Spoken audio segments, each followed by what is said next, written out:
السلام علیکم۔ کیس کے ناول پہ آپ سب کو ویلکم۔ ایک خوبصورت ناول پیش کر رہے ہیں جس کا نام ہے آؤ پکارتے ہیں۔ ناول کی رائٹر ہیں اقرا سخیر احمد۔ چلیے چلتے ہیں ناول کی جانب۔ کترا رہے ہیں سامنے آنے سے آپ کیوں، کچھ مصلحت ضرور ہے اس اجتناب میں۔ وہ اور کھنچ گئے میرے دل کی کتاب سے، شاید کہ مجھ سے بھول ہوئی انتساب میں۔ ٹرین نے زوردار وسل دی اور دھیرے دھیرے آگے بڑھنے لگی۔ پلیٹ فارم پر موجود لوگوں، مختلف اسٹالز، دکانداروں اور چاپڑی فروشوں میں ہلچل بام عروج پر پہنچ گئی۔ بے انتہا شور و غل تھا۔ کوئی بچھڑ رہا تھا، کوئی ملن کے آنسو صاف کرتا نظر آ رہا تھا۔ وقت بھی کتنا عجیب ہے، کسی کے لیے اپنے دامن میں مسرتوں کے پھول لاتا ہے تو کسی کی جھولی میں جدائی کے کانٹے بھر دیتا ہے۔ وہ بھی آج اس شہر سے جدا ہو رہی تھی جہاں زندگی کے 20 سال اس نے ماں اور باپ کی ازحد محبت بھری پناہ میں گزارے تھے۔ ہر دکھ و پریشانی سے بے نیاز رہ کر اب ان کی دنیا سے جانے کے بعد وہ بھرا پڑا شہر اس کے لیے انجان، بے مروت بن گیا تھا۔ لاکھوں کی آبادی میں کوئی اس کا سگا نہ تھا، اپنا نہ تھا۔ ماں باپ کے مرتے ہی وہ بے آسرا ہو گئی تھی۔ اس کے اب یہاں کوئی جائے پناہ نہ رہی تھی۔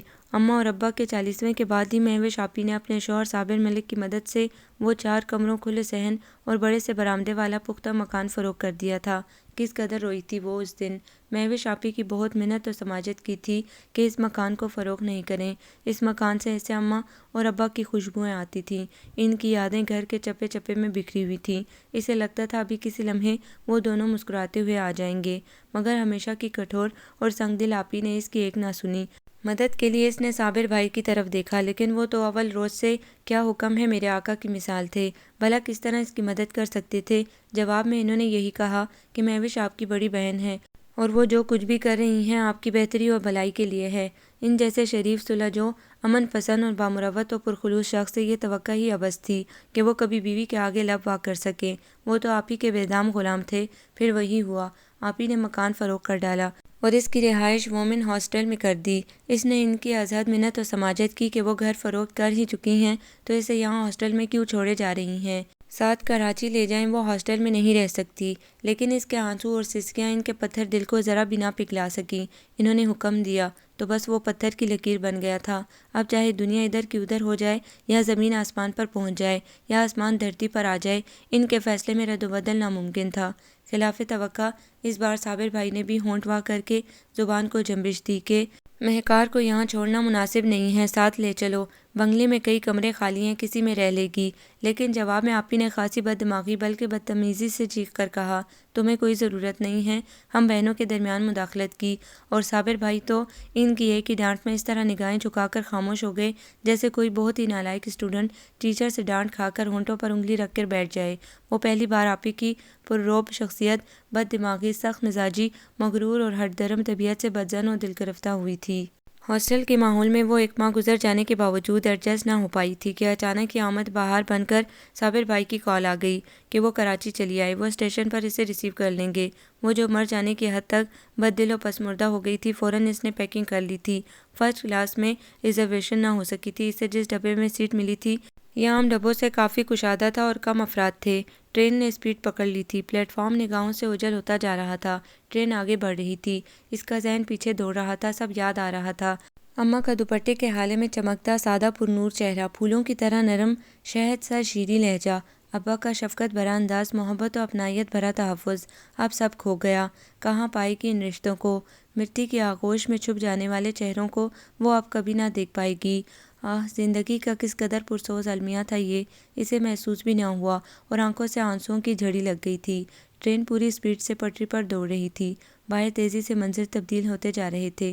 وہ بیٹھی تو کھڑکی کے پاس تھی، لیکن دل کچھ اس طرح بھر بھر کر آ رہا تھا کہ وہ بہت آہستگی سے رومال سے چہرہ صاف کر رہی تھی جو مسلسل نم ہو رہا تھا۔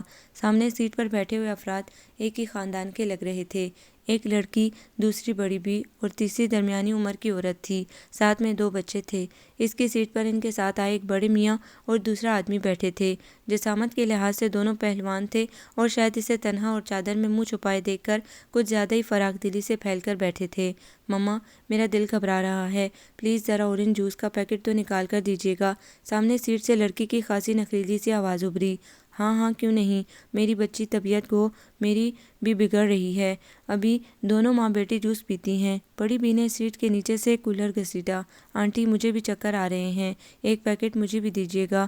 تیسری خاتون فوراً ہی تڑک کر بولی تھی، بھابھی آپ ہماری ہرس کرنا چھوڑیں، ہمارا کھانا پینا آپ سے برداشت کیوں نہیں ہوتا؟ ارے ہرس کرتی ہے میری جوتی؟ تم جیسی چھپکلی سے ہرس کروں گی میں؟ بہو کہیں تو زبان بند کر لیا کرو، یہ ریل ہے، تمہارے باوا کا آنگن نہیں ہے۔ بڑی بی نے بیٹی کی طرفداری خاصے ہوشیار انداز میں کی تھی۔ ارے واہ، مجھے نہیں، اپنی بیٹی کو سمجھاؤ کہ یہ ریل ہے، اس کے باوا کا آنگن نہیں۔ وہاں سے ترکی بترکی جواب آیا، تم لوگوں کو جگہ کا احساس نہیں ہوتا، ہر جگہ زبان کھولنے بیٹھ جاتی ہو۔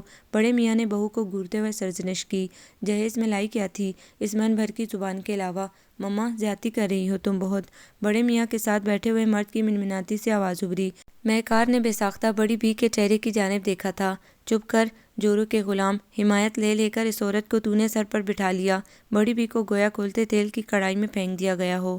وہ عورت جو ان کی بہو تھی، ساس کا طعنہ اس سے بھی انگاروں پر لوٹا گیا تھا۔ پھر تو وہاں زبانی گولہ باری اتنی شدید انداز میں شروع ہوئی کہ ریل کی چکا چک بھی سنائی نہ دے رہی تھی۔ بڑے میاں، بڑی بی اور لڑکی ایک محاذ پر اور وہ میاں بیوی دوسری طرف، ایک دوسرے کے خاندانوں کی قصیدہ خوانی بڑے شاندار لفظوں میں کی جا رہی تھی۔ ارد گرد کی سیٹوں پر بیٹھے لوگ بھی وہاں اٹھ کر تماشا دیکھنے آ گئے تھے اور ان کی لڑائی ختم کروانے کے بجائے دونوں پارٹیوں کو اس طرح سپورٹ کر رہے تھے کہ وہ ان کی ہنستی نگاہوں اور متبسم لبوں سے بے نیاز آپس میں خوب لڑ رہے تھے۔ ابھی یہ ہنگامہ نہ معلوم کیا صورت اختیار کرتا کہ مان گیٹ سے وہ دراز اور اسمارٹ شخص ٹریول بیگ ہاتھ میں تھامے اندر داخل ہوا تھا۔ اس کی بلو جینس اور بلیک ٹی شرٹ سے پھوٹتی مسحور کن مہک ہر سو پھیل گئی تھی۔ اس کی سرخ و سفید رنگت دھوپ کی تمازت سے سرخ ہو رہی تھی۔ ڈارک گلاسز ہاتھ میں پکڑتے ہوئے اس نے ایک طائرانہ نظر وہاں مجمع پر ڈالی، پھر جیب سے ٹکٹ نکال کر شاید برتھ نمبر چیک کر رہا تھا۔ اس کی آمد پر حیرت انگیز طور پر وہاں چھڑی جنگ فوری بند ہو گئی اور لوگ شاید اس کے لمبے چوڑے سراپے پروقار و باروب شخصیت سے مرعوب ہو کر اپنی اپنی جگہوں پر چلے گئے تھے۔ ارے میاں کہاں چلے آ رہے ہو؟ یہاں جگہ نظر آ رہی ہے تمہیں؟ جی یہ میری سیٹ ہے، میرے ٹکٹ پر یہی نمبر درج ہے۔ اس کے شائستہ و مہذب لہجے میں کچھ ایسی سرد مہری و ہٹ درمی کا عنصر نمایاں تھا کہ بڑے میاں نے خاموشی سے سمٹ کر جگہ دے دی تھی۔ اس نے ایک نگاہ اس سمٹی سمٹائی سیاہ چادر میں سر جھکائے بیٹھی لڑکی پر ڈالی تھی، پھر اپنا وہ چھوٹا سا بیگ درمیان اس طرح رکھ کر بیٹھ گیا تھا کہ اس کے اور مہکار کے درمیان خاصا فاصلہ پیدا ہو گیا تھا، جبکہ مہکار مزید کھڑکی سے چپک کر بیٹھ گئی تھی۔ اجنبی کے ملبوس سے نکلتی ہوئی مہک نے اسے مقید کر ڈالا تھا، شاید وہ بے حد پرفیوم اسپرے کرنے کا عادی تھا۔ چند لمحے ماحول پرسکون رہا تھا، پھر سامنے والوں کے حالات بگڑنے لگے تھے۔ تینوں خواتین ابھی تک پرانے محاذ پر قائم تھیں۔ اس مرتبہ ان کے لہجے دھیمے تھے اور دونوں مردوں نے بھی دخل دینے کی کوشش نہیں کی تھی، بلکہ وہ اس آنے والے مسافر سے انٹرویو لے رہے تھے۔ کہاں جا رہے ہیں آپ؟ کراچی، کسی عزیز سے ملنے جا رہے ہیں؟ جی نہیں، گھر ہے میرا۔ اچھا، یہاں لاہور کس سلسلے میں آئے تھے؟ بزنس کے سلسلے میں۔ اس کی شخصیت دیکھنے میں جس قدر پرکشش و وجیح تھی، گمبھیر لہجہ بھی اس قدر ہی سپاٹ اور رکھا تھا۔ بڑے میاں کے سوالوں کے جوابات اس نے بالکل بے تاثر اور بیزار انداز میں دیے تھے اور ان کے چپ ہوتے ہی سرحد سے بیگ سے انگلش میگزین نکال کر چہرے کے آگے کر لیا تھا، اور بڑے میاں مزید انٹرویو کی حسرت دل میں دبا گئے۔ کیوں ہر جگہ تماشا دکھاتے ہو تم لوگ؟ آخر کب عقل آئے گی تم لوگوں کو؟ یعنی حد ہے جہالت و گنوارپن کی۔ بڑے میاں اس بار بیوی اور بیٹی کو ڈپٹ کر بولے، میں تو پہلے کہہ رہی تھی کہ میں نہیں جاتی ان لوگوں کے ساتھ، ان کو نہ اپنی عزت کا خیال ہے اور نہ دوسروں کی، مگر میری سنتا کون ہے؟ بہو بیگم نے دہائی دی تھی۔ بیگم خاموش ہو جاؤ، والد صاحب سمجھا تو رہے ہیں۔ جو سمجھنا نہیں چاہتا وہ کسی کے سمجھانے سے نہیں سمجھتا۔ تجھے کتنا سمجھایا تھا کہ اس خاندان کی لڑکی مت لا، اس خاندان کی لڑکیاں جہاں بھی گئی اسی طرح گھروں میں آگ لگائی ہے۔ سسرال تو ایک آنکھ نہیں باتا ان کو، مردوں کو بھی زن مرید بنا لیا کرتی ہیں، مگر تو نہیں مانا۔ کیسے مانتا؟ اس بھوتنی کی محبت کا جادو جو سر چڑھ کر بول رہا تھا۔ بڑی بھی ہاتھ لہرا کر کسی سیاسی لیڈر کے سے انداز میں گویا ہوئی تھی اور اس کا ذہن پھر ماضی کے جھروکوں میں جھانکنے لگا تھا۔ اماں مہوش آپ کی کراچی سے اس طرح آتی ہیں جیسے امریکہ سے 7-8 سال بعد آ رہی ہوں، حالانکہ فلائٹ انہیں چند گھنٹوں میں یہاں پہنچا دیتی ہے، اور آپ بھی کبھی نہیں گئی ہیں۔ میری دوست مسرت کی بہن دبئی میں رہتی ہے، لیکن وہ ہر سال بچوں کی چھٹیوں میں آتی ہیں اور 2 ماہ رہ کر جاتی ہے۔ آپ ہی اتنے سالوں بعد آتی ہے اور ایک ہفتہ بھی مشکل رہتی ہے۔ اس دوران ان کا موڈ بدستور بگڑا ہوا رہتا ہے، اور صابر بھائی سے تو کبھی بھی ان کو میں نے سیدھے منہ بات کرتے نہیں دیکھا۔ وہ ہر وقت ان کے نخرے اٹھاتے رہتے ہیں، لیکن آپ ہی پہلے تو ایسی نہیں تھی۔ مہوش بے حد حسین ہونے کے ساتھ ساتھ اس کی خوش اخلاقی و ملنساری کے چرچے محلے میں تھے۔ شادی کے بعد ایسی ہو گئی، اب تو مدت ہو گئی اسے اپنوں سے ملے ہوئے کسی سے ملنا پسند نہیں کرتی۔ بعض اوقات تو مجھ سے بھی اس کا رویہ اکھڑا اکھڑا اور بیزار ہوتا ہے۔ سبزی بناتی اماں کی آواز رنج سی گئی تھی۔ اماں، آپی کی شادی پسند سے نہیں ہوئی تھی؟ بہت عرصے کا دل میں چھپا سوال اس نے پوچھ ہی ڈالا تھا۔ ویسے بھی اماں کی اور اس کی بہت دوستی تھی۔ کالج سے آنے کے بعد وہ اماں سے قریب ہی رہتی تھی۔ ہاں، شاید یہی مجھ سے غلطی ہو گئی تھی۔ اماں نے گہرا اسدہ سانس لیا تھا۔ مدثر 7 چھوٹی بہنوں اور 3 چھوٹے بھائی اور بیوہ ماں کا واحد کفیل تھا۔ اتنا بڑا کنبہ اور فرائض و ذمہ داریوں اور قرض میں جس شخص کا بال بال جکڑا ہوا تھا، بھلا ایسے شخص کو میں کس طرح بیٹی دے سکتی تھی؟ مہوش دیوانی ہو رہی تھی۔ اس کا کہنا تھا وہ مدثر کے ساتھ مل کر اس کی ذمہ داریاں بانٹے گی، کبھی حرف شکایت زبان پر نہ لائے گی۔ اس کی خواہش تھی مدثر کا پروپوزل قبول کر لیا جائے، لیکن میرا دل اس رشتے کو ماننے کو تیار نہ تھا۔ ہر ماں کی طرح میری یہی خواہش تھی کہ میری بیٹی چھوٹے کنبے میں بیاہی جائے، جہاں اس پر ذمہ داریوں کا بھاری بوجھ بھی نہ ہو اور اس سے عزت و وقار بھی ملے۔ اسی دوران ایک جاننے والی صابر ملک کا رشتہ لے کر آئیں۔ صابر ملک کے آگے پیچھے کوئی نہ تھا اور اس کی ملازمت بھی اچھی تھی۔ میں نے وہ رشتہ قبول کر لیا کیونکہ صابر ملک ہر طرح سے بہتر لڑکا تھا۔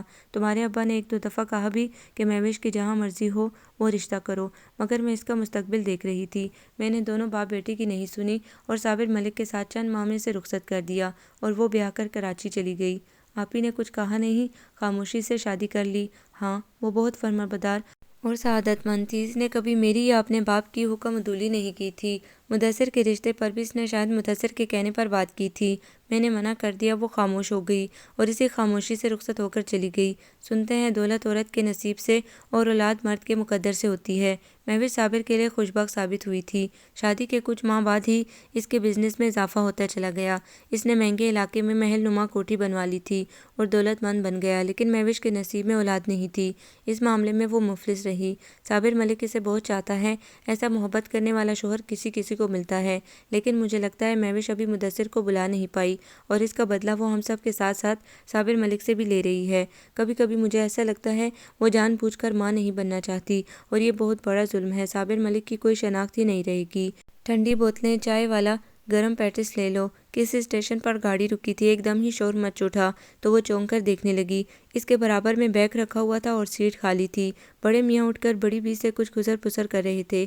بیٹا ان کا شاید بچوں کو لے کر ٹرین سے اترا تھا۔ بہو صاحبہ گیٹ سے لٹکی کھڑی نظر آئی۔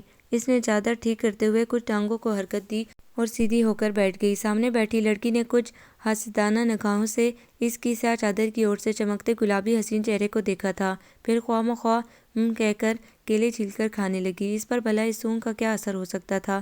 وہ کھڑکی سے باہر پھیلی افراتفری دیکھنے لگی۔ کچھ بھی اچھا نہیں لگ رہا تھا۔ وہ آنے والے کل سے خوفزدہ فکر مند تھی۔ آپا کا اسے دیکھ کر کیا رد عمل ہوگا؟ وہ اسے برداشت بھی کر سکے گی یا یوں ہی کٹھور پن و بے اتنائی کا مظاہرہ کریں گی، یا شاید اسے اچانک و بغیر اطلاع کے سامنے دیکھ کر نامعلوم کیا کریں؟ ایسے ہی پریشان کن خیالات نے اسے از حد سراسیمہ کر ڈالا تھا۔ ہاسٹل سے تو وہ چلی آئی تھی، مگر اب جبکہ سفر آدھا طے ہو گیا تھا، اسے آنے والے وقت نے سہما ڈالا تھا۔ بھوک، پیاس، نیند و سکون سب چھن گیا تھا۔ گاڑی نے وسل دی۔ تمام لوگ جو نیچے اترے تھے اوپر چڑھنے لگے تھے۔ وہ بھی سب سے آخر میں آیا تھا۔ ایک سحر انگیز خوشبو ہر طرف پھیل گئی تھی۔ سفر جاری تھا، رات کا اندھیرا پھیل چکا تھا۔ سامنے برتھ پر امن و سکون کی فضا قائم تھی۔ لڑکی بڑی پیار بھری نگاہوں سے چوری چوری دیکھ لیتی تھی، لیکن وہ شخص گویا سب ہی سے ناراض بیٹھا تھا اور کسی کی طرف ایک نگاہ ڈالنا بھی اسے گوارا نہیں تھا۔ بیزاری اور کوفت بلکہ درشتگی اس کے چہرے سے عیاں تھی اور لڑکی کی نگاہیں محسوس کر کے اس کی وجہ چہرے پر از حد سنجیدگی کے ساتھ سختی اور سرد مہری کے تاثرات ہویدہ ہو گئے تھے۔ پھر وہ اٹھ کر اوپر برتھ پر سونے چلا گیا تھا۔ مہکار بھی آنکھیں موند کر بیٹھ گئی۔ نامعلوم کس لمحے نیند اس کی آنکھوں میں شدت سے اتر آئی اور پھر عجیب سے شور سے اس کی آنکھ کھلی تھی۔ نامعلوم کون سا اسٹیشن تھا جہاں گاڑی رکی تھی۔ وہ فیملی اتر گئی تھی اور اب وہاں براجمان ہونے والا وہ گروپ نوجوان لڑکوں پر مشتمل تھا۔ بلند کہکے اور لچر گفتگو ان کی سطحی ذہنیت و گھٹیا کردار کی غماز تھی۔ گاڑی نے رفتار پکڑ لی تھی۔ وہ خاصی بدتمیزی سے پھیل پھیل کر بیٹھ گئے تھے۔ اس کو ایک دم ہی گھبراہٹ ہونے لگی۔ کھڑکی سے چپک کر بیٹھنے کے باوجود اس کا شانہ اس لڑکے کے بازو سے مس ہو رہا تھا۔ وہ جتنا سمٹ رہی تھی وہ اس قدر ہی اس کی طرف کو کھسک رہا تھا۔ دور ہو کر بیٹھیے آپ۔ بالآخر اسے اس بدتمیز لڑکے کو ٹوکنا پڑا۔ برتھ پہ دراز شموئیل کی سماعتوں سے وہ گھبرائی، پریشان اور کچھ سختی کا عنصر لیے آواز ٹکرائی تو وہ چونک اٹھا تھا۔ اس نے آنکھوں سے بازو ہٹا کر دیکھا تو نیچے لڑکوں کو براجمان پایا۔ وہ لڑکی جسے وہ گونگی سمجھ رہا تھا کیونکہ کئی گھنٹوں کے سفر کے دوران بھی وہ خاموش بیٹھی تھی، اپنے برابر میں بیٹھے لڑکے سے مخاطب تھی۔ لمحے بھر میں سچویشن کا اندازہ کر کے اس کی پیشانی پر شکنوں کے جال پڑ گئے تھے۔ وہ اٹھ کر بیٹھ گیا۔ کیوں دور ہو کر بیٹھیں؟ کیا کانٹے لگے ہوئے ہیں ہم میں؟ حسب معمول وہ لڑکے اسے تنہا اور گھبرایا ہوا دیکھ کر فری ہونے لگے تھے۔ قبل اس کے کہ بات مزید بڑھتی وہ نیچے اتر آیا تھا اور اس لڑکے سے سیٹ خالی کرنے کو کہا تھا۔ ہم تو شہنشاہ ہیں سر، جہاں بیٹھ گئے سو بیٹھ گئے، آپ کو اب سیٹ خالی نہیں ملے گی، اس لڑکے نے خاصے اسٹائل سے کہا تو اس کے ساتھیوں نے وحشیانہ کہکے لگا کر سیٹیاں بجا کر اپنے دوست کی بات کی تائید کی تھی۔ جواباً شموئیل نے اسے گریبان سے پکڑ کر ایک جھٹکے سے اٹھا کر دوسری سیٹ پر پھینک دیا، پھر مہکار اور اپنے درمیان بیگ رکھ کر اطمینان سے بیٹھ گیا۔ اس صورتحال سے مہکار کا رنگ اٹھ گیا تھا کہ اب لڑائی کا اندیشہ تھا۔ وہ تعداد میں 4 تھے جبکہ وہ تنہا، اور پھر اس کی حیرت کی انتہا نہ رہی جب اس نے اس لڑکے کو سنبھل کر بیٹھتے اور کہتے ہوئے دیکھا، ویل ڈن یار، آپ تو ٹاپ کے فائٹر لگ رہے ہیں، واہ! اس لڑکے کے لہجے میں حقیقی ستائش اور توصیف تھی۔ اس کے ساتھی بھی خاصے متاثر لگ رہے تھے۔ پھر کچھ دیر میں ہی ان کے درمیان بے تکلفی اور دوستی کی فضا قائم ہو گئی تھی۔ مہکار کو بھی اب وہ لوگ بہت احترام سے سسٹر کہہ کر پکار رہے تھے۔ وہ لوگ کھانے پینے کے بہت شوقین تھے، سارا راستہ کچھ نہ کچھ کھاتے رہے تھے۔ کولڈ ڈرنکس، چائے سے بھی شغل جاری تھا۔ وہ ہر بار مہکار سے بھی اصرار کرتے لیکن وہ خاموشی سے انکار کر دیتی۔ کراچی اسٹیشن پر اس نے دولہا بھائی کو دیکھ کر اطمینان کا سانس لیا۔ ٹرین آہستہ آہستہ رک رہی تھی۔ وہ اپنا بیگ لے کر کھڑی ہو گئی جبکہ وہ لڑکے بھی شموئیل سے ہاتھ ملا کر گیٹ کی طرف بڑھ گئے تھے۔ وہ بیگ اٹھائے سن گلاسز آنکھوں پر لگا رہا تھا۔ مہکار نے کھڑے ہو کر چادر اچھی طرح اوڑھی اور ایک حصہ لے کر چہرے کے گرد اس طرح لپیٹا کہ صرف آنکھیں نظر آ رہی تھیں۔ جب بندے میں اپنی حفاظت کی طاقت، حوصلہ اور جرأت نہ ہو تو گھر سے تنہا نہیں نکلنا چاہیے، ورنہ کمزور اور خوفزدہ بے حوصلہ فرد کے لیے بھیڑ بھی شیر بن جاتی ہے۔ وہ صابر بھائی کو کمپارٹمنٹ میں داخل ہوتے دیکھ کر آگے بڑھ رہی تھی جب وہ اس کے قریب آ کر اپنی گمبھیر اور سنجیدہ آواز میں گویا ہوا اور رکے بنا گیٹ سے باہر نکل گیا۔ ہیلو، آ گئے تم؟ ایک دن بھی مزید رکنا گوارا نہیں کیا تم نے؟ کیا کرتا ایک دن اور رک کر؟ وہ مخصوص چڑچڑے پن بیزاری سے گویا ہوا اور سر کرسی کی پشت سے لگا کر پیر میز پر پھیلا کر آنکھیں موند لیں۔ یعنی اس بار بھی ناکامی نے تمہیں ویلکم کہا ہے؟ خیر، دیر آید درست آید۔ تم پریشان مت ہو، کامیابی انسان کا سر فخر سے بلند کرتی ہے تو ناکامی اس کے راستے ہموار کرتی ہے، اسے آگے بڑھنے کی لگن و امنگ جستجو پیدا کرتی ہے۔ مجھے دادی جان کی طرح تسلیاں مت دو، کافی منگواؤ بمیں سینڈوچ کے۔ Okay my lord. تمہیں اتنی جلدی آنے کی کیا ضرورت تھی؟ کچھ دن مزید کوشش کرتی دیکھتے، اس نے چپراسی کو انٹرکام پر آرڈر دینے کے بعد شموئیل سے کہا۔ جب اطلاع پرفیکٹ تھی، بلکہ میں خود وہاں معلومات کر کے آیا تھا، وہاں کوئی کلو ہی نہیں ہے، تو میں پھر لمحہ بھی ضائع کرنے کا روادار نہیں ہوں۔ سر تو آج کل دیر سے آ رہے ہیں، تمہیں خاصا انتظار کرنا پڑے گا۔ کیوں، خیریت تو ہے؟ اس نے آنکھیں کھول کر بے ساختہ پوچھا۔ ان کی بیگم آج کل میکے گئی ہوئی ہیں تو وہ آزادی کی زندگی گزار رہے ہیں، راحیل نے حسب عادت شوخی سے کہہ کر خود ہی کہکا لگایا تھا۔ شٹ اپ، اپنی رپورٹ کے ساتھ تمہاری بھی رپورٹ دینی پڑے گی مجھے۔ گڑیا، تم نے کچھ بھی نہیں کھایا ہے، چلو شاباش کھانا کھا لو، اس طرح خالی پیٹ کب تک رہو گی، بیمار ہو جاؤ گی۔ صابر بھائی، مجھے بہت ڈر لگ رہا ہے، آپ ہی کا رویہ مجھے یہاں دیکھ کر نامعلوم کیسا ہوگا۔ انہوں نے بہت سختی سے تاکید کی تھی کہ ہاسٹل سے باہر بلا ضرورت نہیں نکلو اور نہ ہی کسی سے زیادہ فرینڈ شپ بڑھاؤ۔ مجھے یہاں دیکھ کر تو وہ کم آن بیٹا، آپ کی آپی زبان کی کڑوی ضرور ہے مگر طبیعت کی بہت اچھی ہیں۔ آپ اور ان کی ایج میں خاصا فرق ہے، اس لیے وہ آپ پر بڑی بہن ہونے کے حوالے سے معمولی سا دباؤ رکھتی ہیں۔ اب کچھ غصہ ہوں گی، پھر آپ خود دیکھنا وہ کس قدر نرم دل ہیں۔ میں کھانا مائی نورن کے ہاتھ کمرے میں ہی بھیج رہا ہوں، کھا کر بے فکر ہو کر سو جاؤ، صبح میں خود سب کچھ سنبھال لوں گا۔ Okay, good night. صابر بھائی اس کے سر پر ہاتھ تپ تپا کر کمرے سے نکل گئے اور وہ اندیشوں اور فکروں کے بھنور میں چکرانے لگی۔ دوپہر کو اس نے ڈرتے ڈرتے آپی کے خوبصورت بنگلے میں قدم رکھا تھا۔ صابر بھائی نے حد سے زیادہ خوفزدہ دیکھ کر کہا تھا کہ ابھی تمہاری آپی سو رہی ہیں، وہ بے فکر ہو کر کمرے میں آرام کرے، اور ننھی سیاست کہ شاید آپی اس کی راہ میں بیٹھی انتظار کر رہی ہوں گی۔ فوراً ہی راکھ ہو گئی۔ صابر بھائی نے بتایا کہ وہ مہوش آپی کی لا علمی میں اسے لائے ہیں، تمہارے خوف کے وہ جب سے اب تک بے حال تھی، کوشش کے باوجود نہ سوئی تھی اور صابر بھائی کے از حد اصرار کے باوجود نہ کھانا کھایا نہ چائے وغیرہ پی۔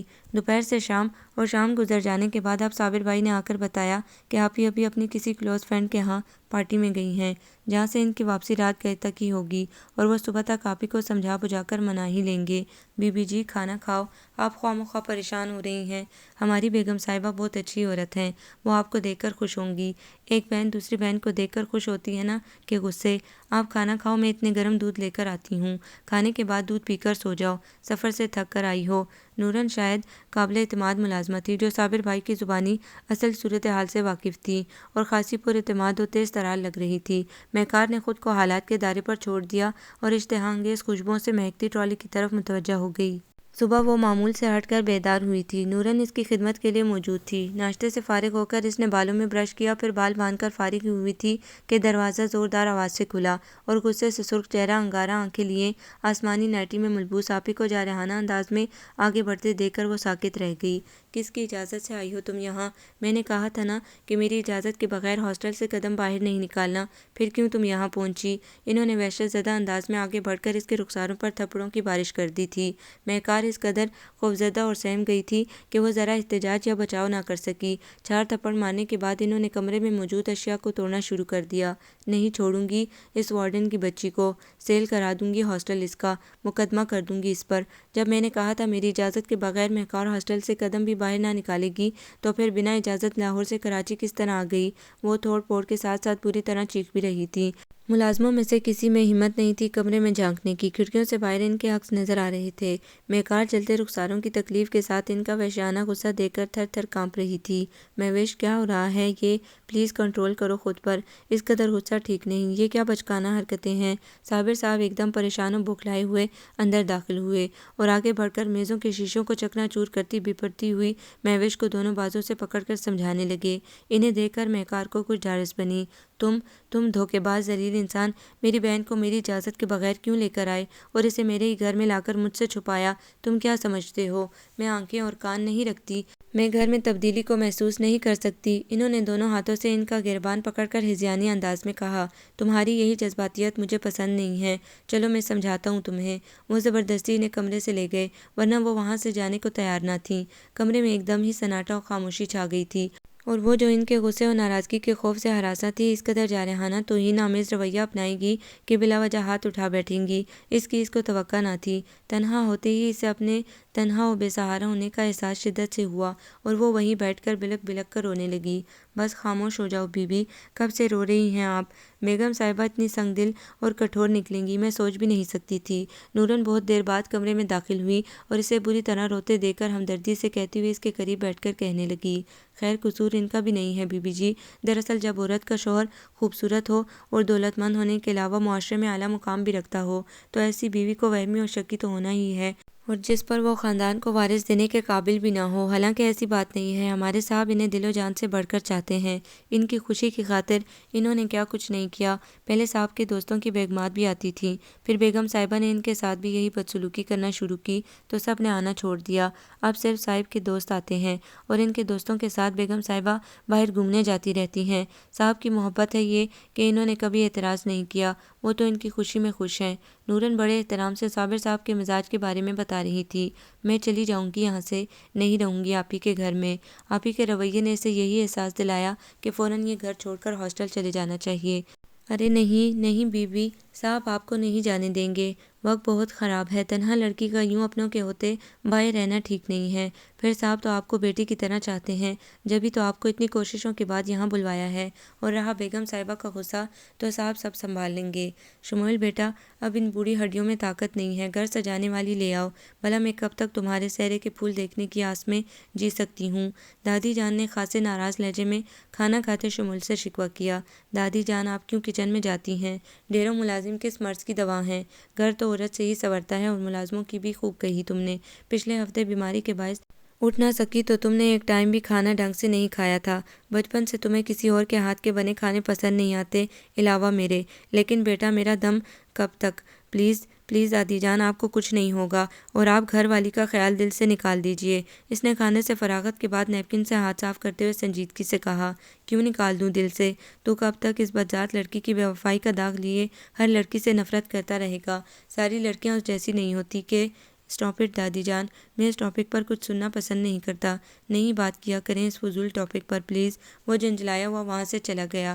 کس روز تیری یاد کے ماتم نہیں ہوتے، صدمے تیری فرقت کے کبھی کم نہیں ہوتے، محسوس تو ہوتی ہیں تیرے آنے کی آہٹ، گھنگرو تیرے پائل کے چم چم نہیں ہوتے۔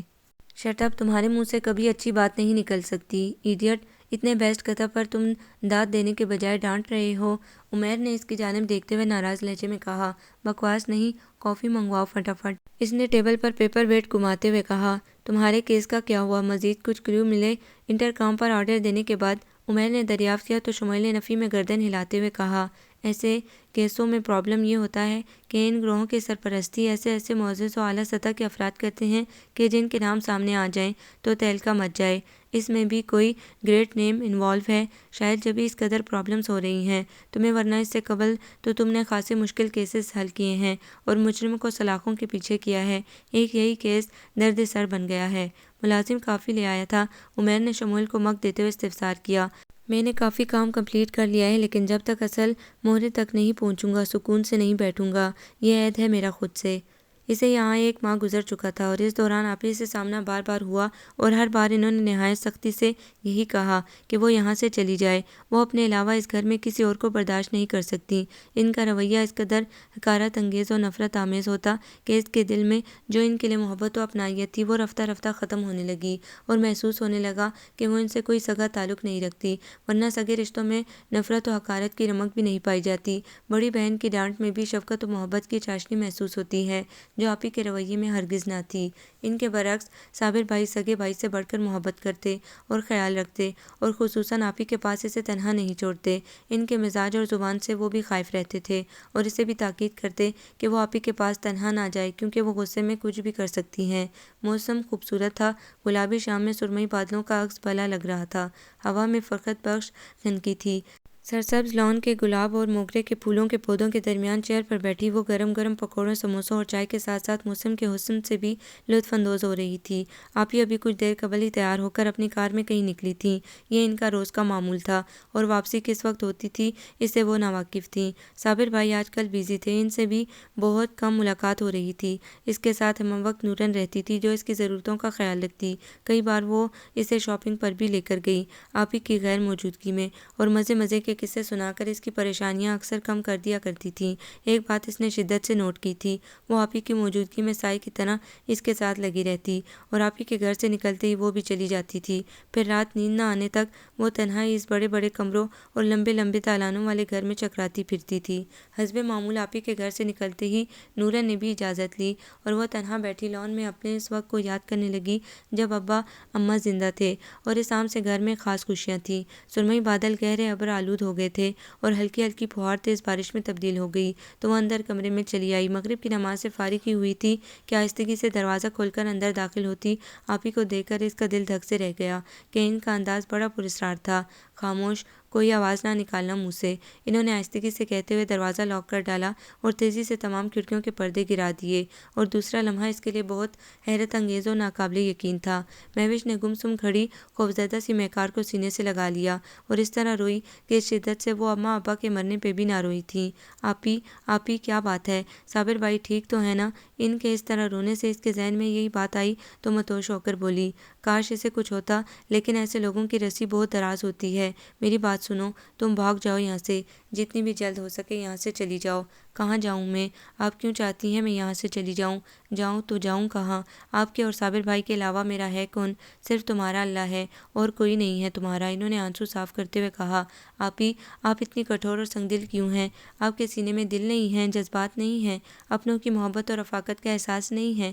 جذبات، محبت، رفاقت اور احساس، یہ سب زندہ لوگوں کا سرمایہ حیات ہوتے ہیں، مردہ لوگ ان احساسات سے عاری ہوتے ہیں۔ میں چلتی پھرتی لاش ہوں سویٹ سسٹر، میں اس روز مر گئی تھی جب صابر ملک کی بیوی بن کر اس کی دہلیز پر چڑھی تھی۔ آپ مدثر کو بلا نہ پائیں آپی، اس لیے شاید صابر بھائی جیسے بہترین ازہر چاہنے والے، خیال رکھنے والے شوہر کو وہ مقام نہیں دیا جو ان کا حق بنتا ہے۔ اس نے مہوش کے رنگ بدلتے چہرے کو دیکھ کر بے خوف انداز میں کہا۔ مدثر، ہاں میری حیات کا یہ بھی ایک کڑوا سچ ہے، لیکن اس وقت میرے پاس وقت نہیں ہے جو میں تمہیں حقیقت بتاؤں۔ اوہ، یہ تو صابر کی کار کا ہارن ہے، باہر سے آتی مدھم سی آواز نے انہوں نے بھاگ کر معمولی سا پردہ ہٹایا۔ شیشے کے پار برستی بارش میں کار کی جلتی ہیڈ لائٹ صاف نظر آ رہی تھی۔ دیکھو، میری بات غور سے سنو، ہر چمکتی شے سونا نہیں ہے۔ کچھ لوگ اس معاشرے میں ماسک زدہ شخصیت کے مالک ہوتے ہیں، جو ہوتے ہیں وہ نظر نہیں آتے اور جو نظر آتے ہیں وہ ہوتے نہیں۔ ان کے ظاہر و باطن میں اتنا ہی تضاد ہوتا ہے جتنا دن کے اجالے اور رات کی تاریکی میں۔ مجھے احساس ہے تم مجھ سے شدید ترین بدظن و نالاں ہو، بلکہ شاید نفرت ہی کرتی ہو۔ مجھے اس کا دکھ نہیں ہے، لیکن ایک التجا ہے کہ یہاں تم اپنے کان اور آنکھیں کھلی رکھو، اپنے ارد گرد پھیلی ہوئی پراسراریت کو سمجھنے کی کوشش کرو، لیکن خدارا جو سمجھو کسی سے ایک لفظ بھی نہ کہنا۔ میں کوشش کر رہی ہوں کہ تم یہاں سے کسی طرح سلامت نکل جاؤ۔ صابر کو بالکل بھی نہ بتانا کہ میں یہاں آئی تھی۔ لمحوں میں انہوں نے عجیب انداز میں یہ سب کہا اور تیزی سے بھاگتے ہوئے کمرے سے نکل گئی تھیں۔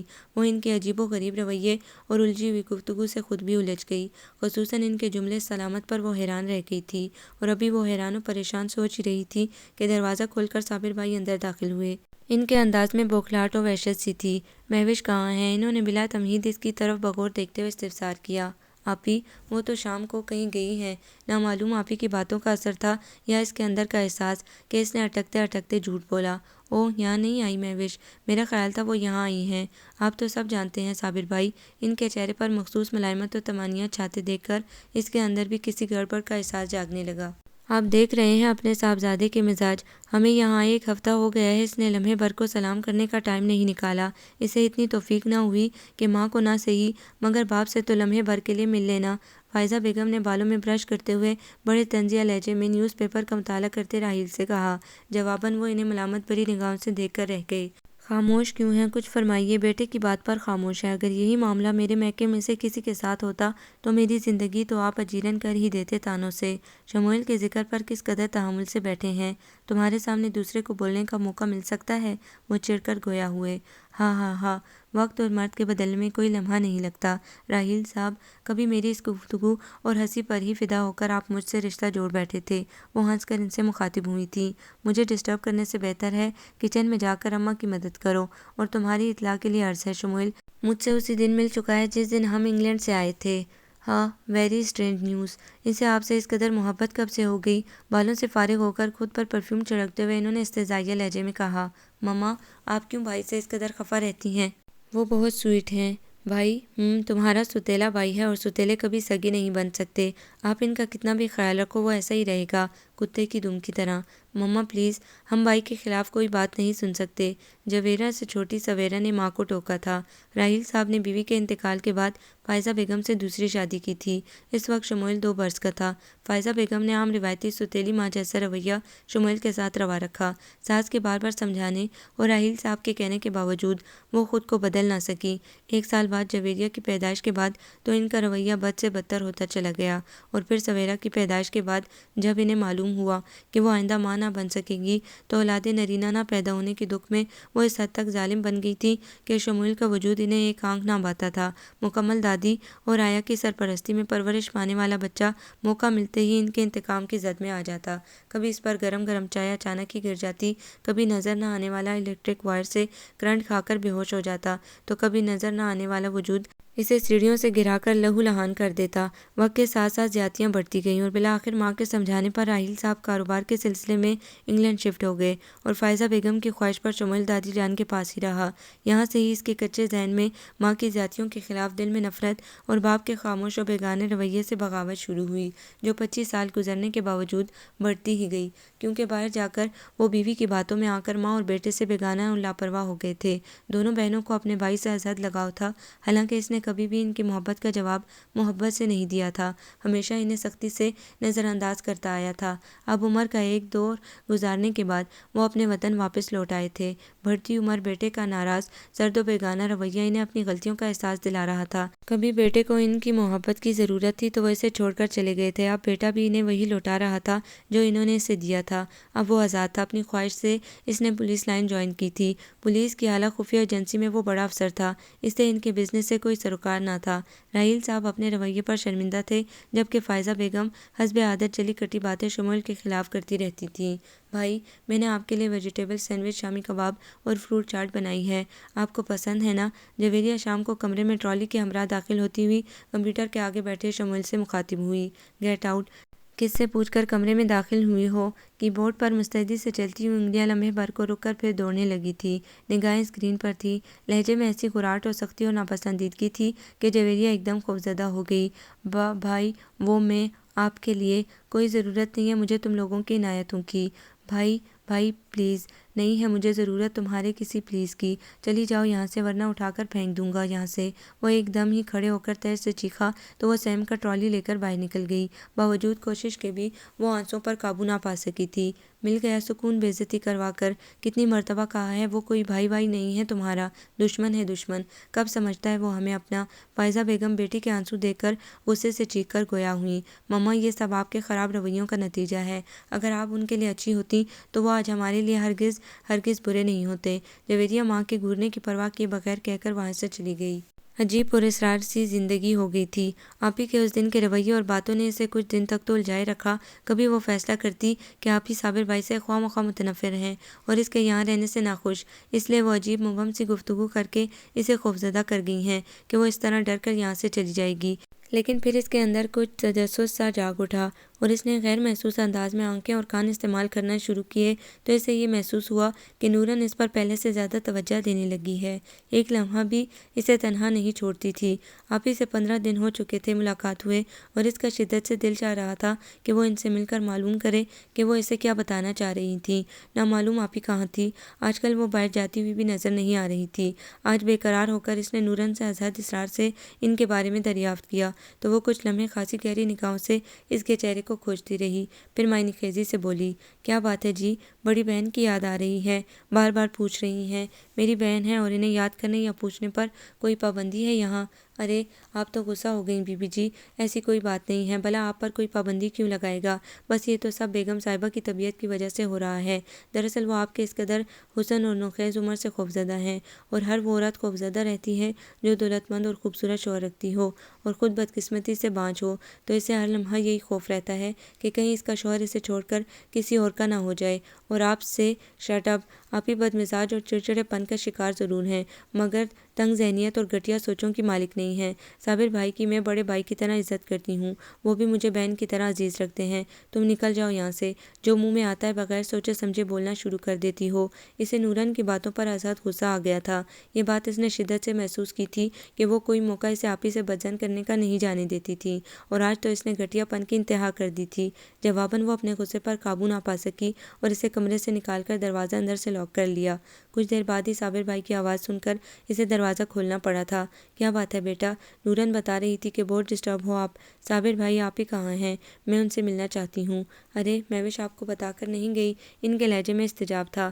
نہیں، کہاں گئی ہیں آپ ہی؟ 2 ہفتے قبل سنگاپور گئی ہیں شاپنگ کرنے۔ وہ اپنی تمام شاپنگ سنگاپور، بینکاک، لندن وغیرہ سے ہی کرتی ہیں۔ آپ ہی ملک سے باہر چلی گئیں مجھ سے ملے بغیر؟ آپ کی آپ ہی موڈی وومن ہیں، وہ کسی کی پرواہ یا فکر نہیں کرتی۔ آپ کو بھی ڈسٹرب ہونے کی ضرورت نہیں ہے۔ آج ایک پارٹی میں چلنا ہے، خوب اچھی طرح سے ڈریس اپ ہونا، بہت بڑی پارٹی ہے۔ میں بالکل نہ نہیں سنوں گا۔ کب تک کمرے میں قید رہو گی؟ لائف انجوائے کرنا سیکھو، یہی عمر ہوتی ہے انجوائمنٹ کی۔ وہ اس کے انکار کو نظر انداز کر کے تیار ہونے کا حکم دے کر چلے گئے۔ وسیع و عریض ہال روشنیوں سے جگمگا رہا تھا، بے تحاشا خوشبوؤں سے فضا مہک رہی تھی۔ اس نے مسٹرڈ 3 پیس سوٹ میں ملبوس صابر ملک کے ہمراہ جھجکتے ہوئے اندر قدم رکھا تھا۔ ان سے ملو، یہ میرے بہت کلوز فرینڈ ہیں، اسد فاروقی، بزنس ورلڈ کے بے تاج کنگ۔ صابر ملک نے ایک قدرے پستہ قد و بھاری بھرکم جسم کے مالک شخص کی طرف بڑھ کر بے تکلف انداز میں تعارف کروایا۔ واہ بھئی واہ، جیسا سنا تھا اس سے بڑھ کر پایا، یہ یقیناً تمہاری سالی یعنی آدھے گھر والی ہیں، اور کیا خوب ہیں۔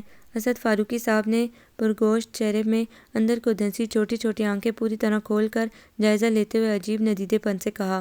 وہ جو عام متوسط گھرانے کی پروردہ تھی، جہاں ہمہ وقت باپ بھائی کے آگے سر اور جسم دوپٹے سے ڈھک کر رکھنے کی تربیت دی جاتی ہے کہ ماں کے سامنے بھی دوپٹہ لباس سے جدا نہیں ہو سکتا، پہلی بار وہ بلو اینڈ پرپل ریشم فراک سوٹ میں ہم رنگ جویلری کے ساتھ تیز میک اپ میں اپنے اندر وہ اعتماد نہیں پا رہی تھی جو اس کی شخصیت کا حصہ تھا۔ صابر ملک اسے خود اس شہر کے مہنگے ترین پارلر میں لائے تھے اور اس سے کہا تھا کہ وہ بیوٹیشین کے کام میں بالکل بھی مداخلت نہیں کرے گی۔ ان کے نرم لہجے میں کچھ ایسی قطعیت تھی کہ وہ خاموش بیٹھی رہی۔ پھر اس کے جسم میں 2 مرتبہ ہی جنبش ہوئی تھی۔ ایک مرتبہ جب بیوٹیشین نے اس کی آئی برو کو چھوا تھا، دوسرے اس کے لمبے بالوں کو نہایت بے دردی سے شانوں تک کاٹ ڈالا تھا۔ اسے مذمت کرتے دیکھ کر صابر ملک چیئر کے پاس آ کر کھڑے ہو گئے تھے اور وہ بے بسی کے احساس سے رو دی تھی۔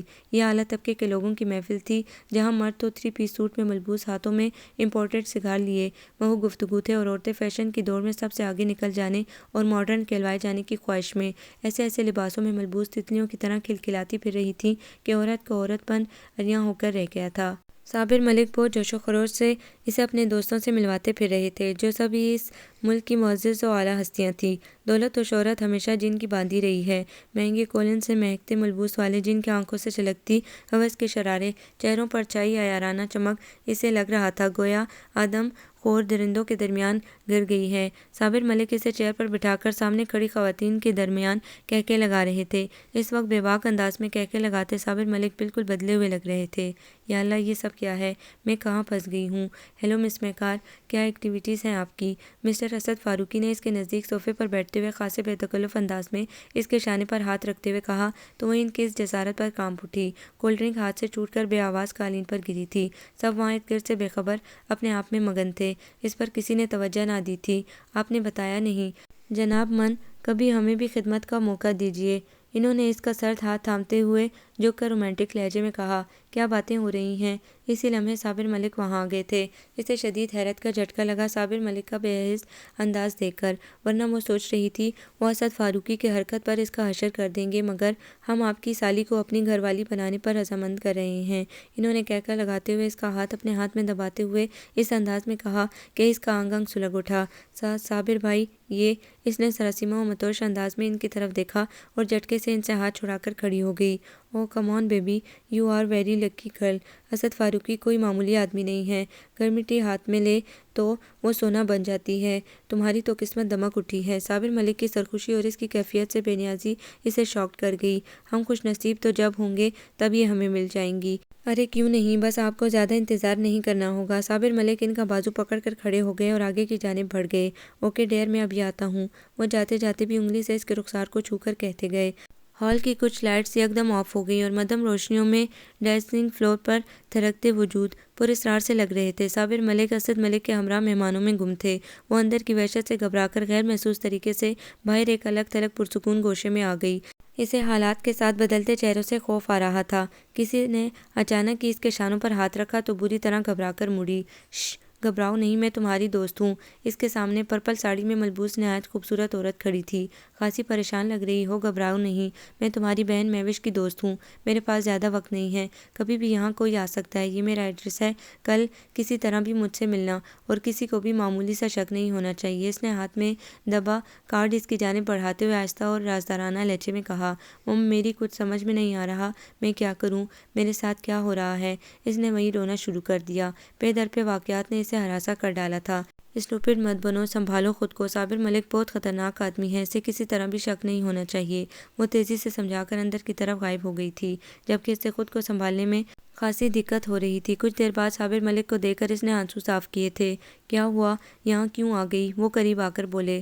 اندر میری طبیعت گھبرا رہی تھی۔ اوکے، اب تو ایسی پارٹیز میں آتی رہو گی، خود ہی عادی ہو جاؤ گی۔ وہ اسے لے کر گھر آئے تھے۔ وہ تمام رات سکون سے سو نہ سکی تھی۔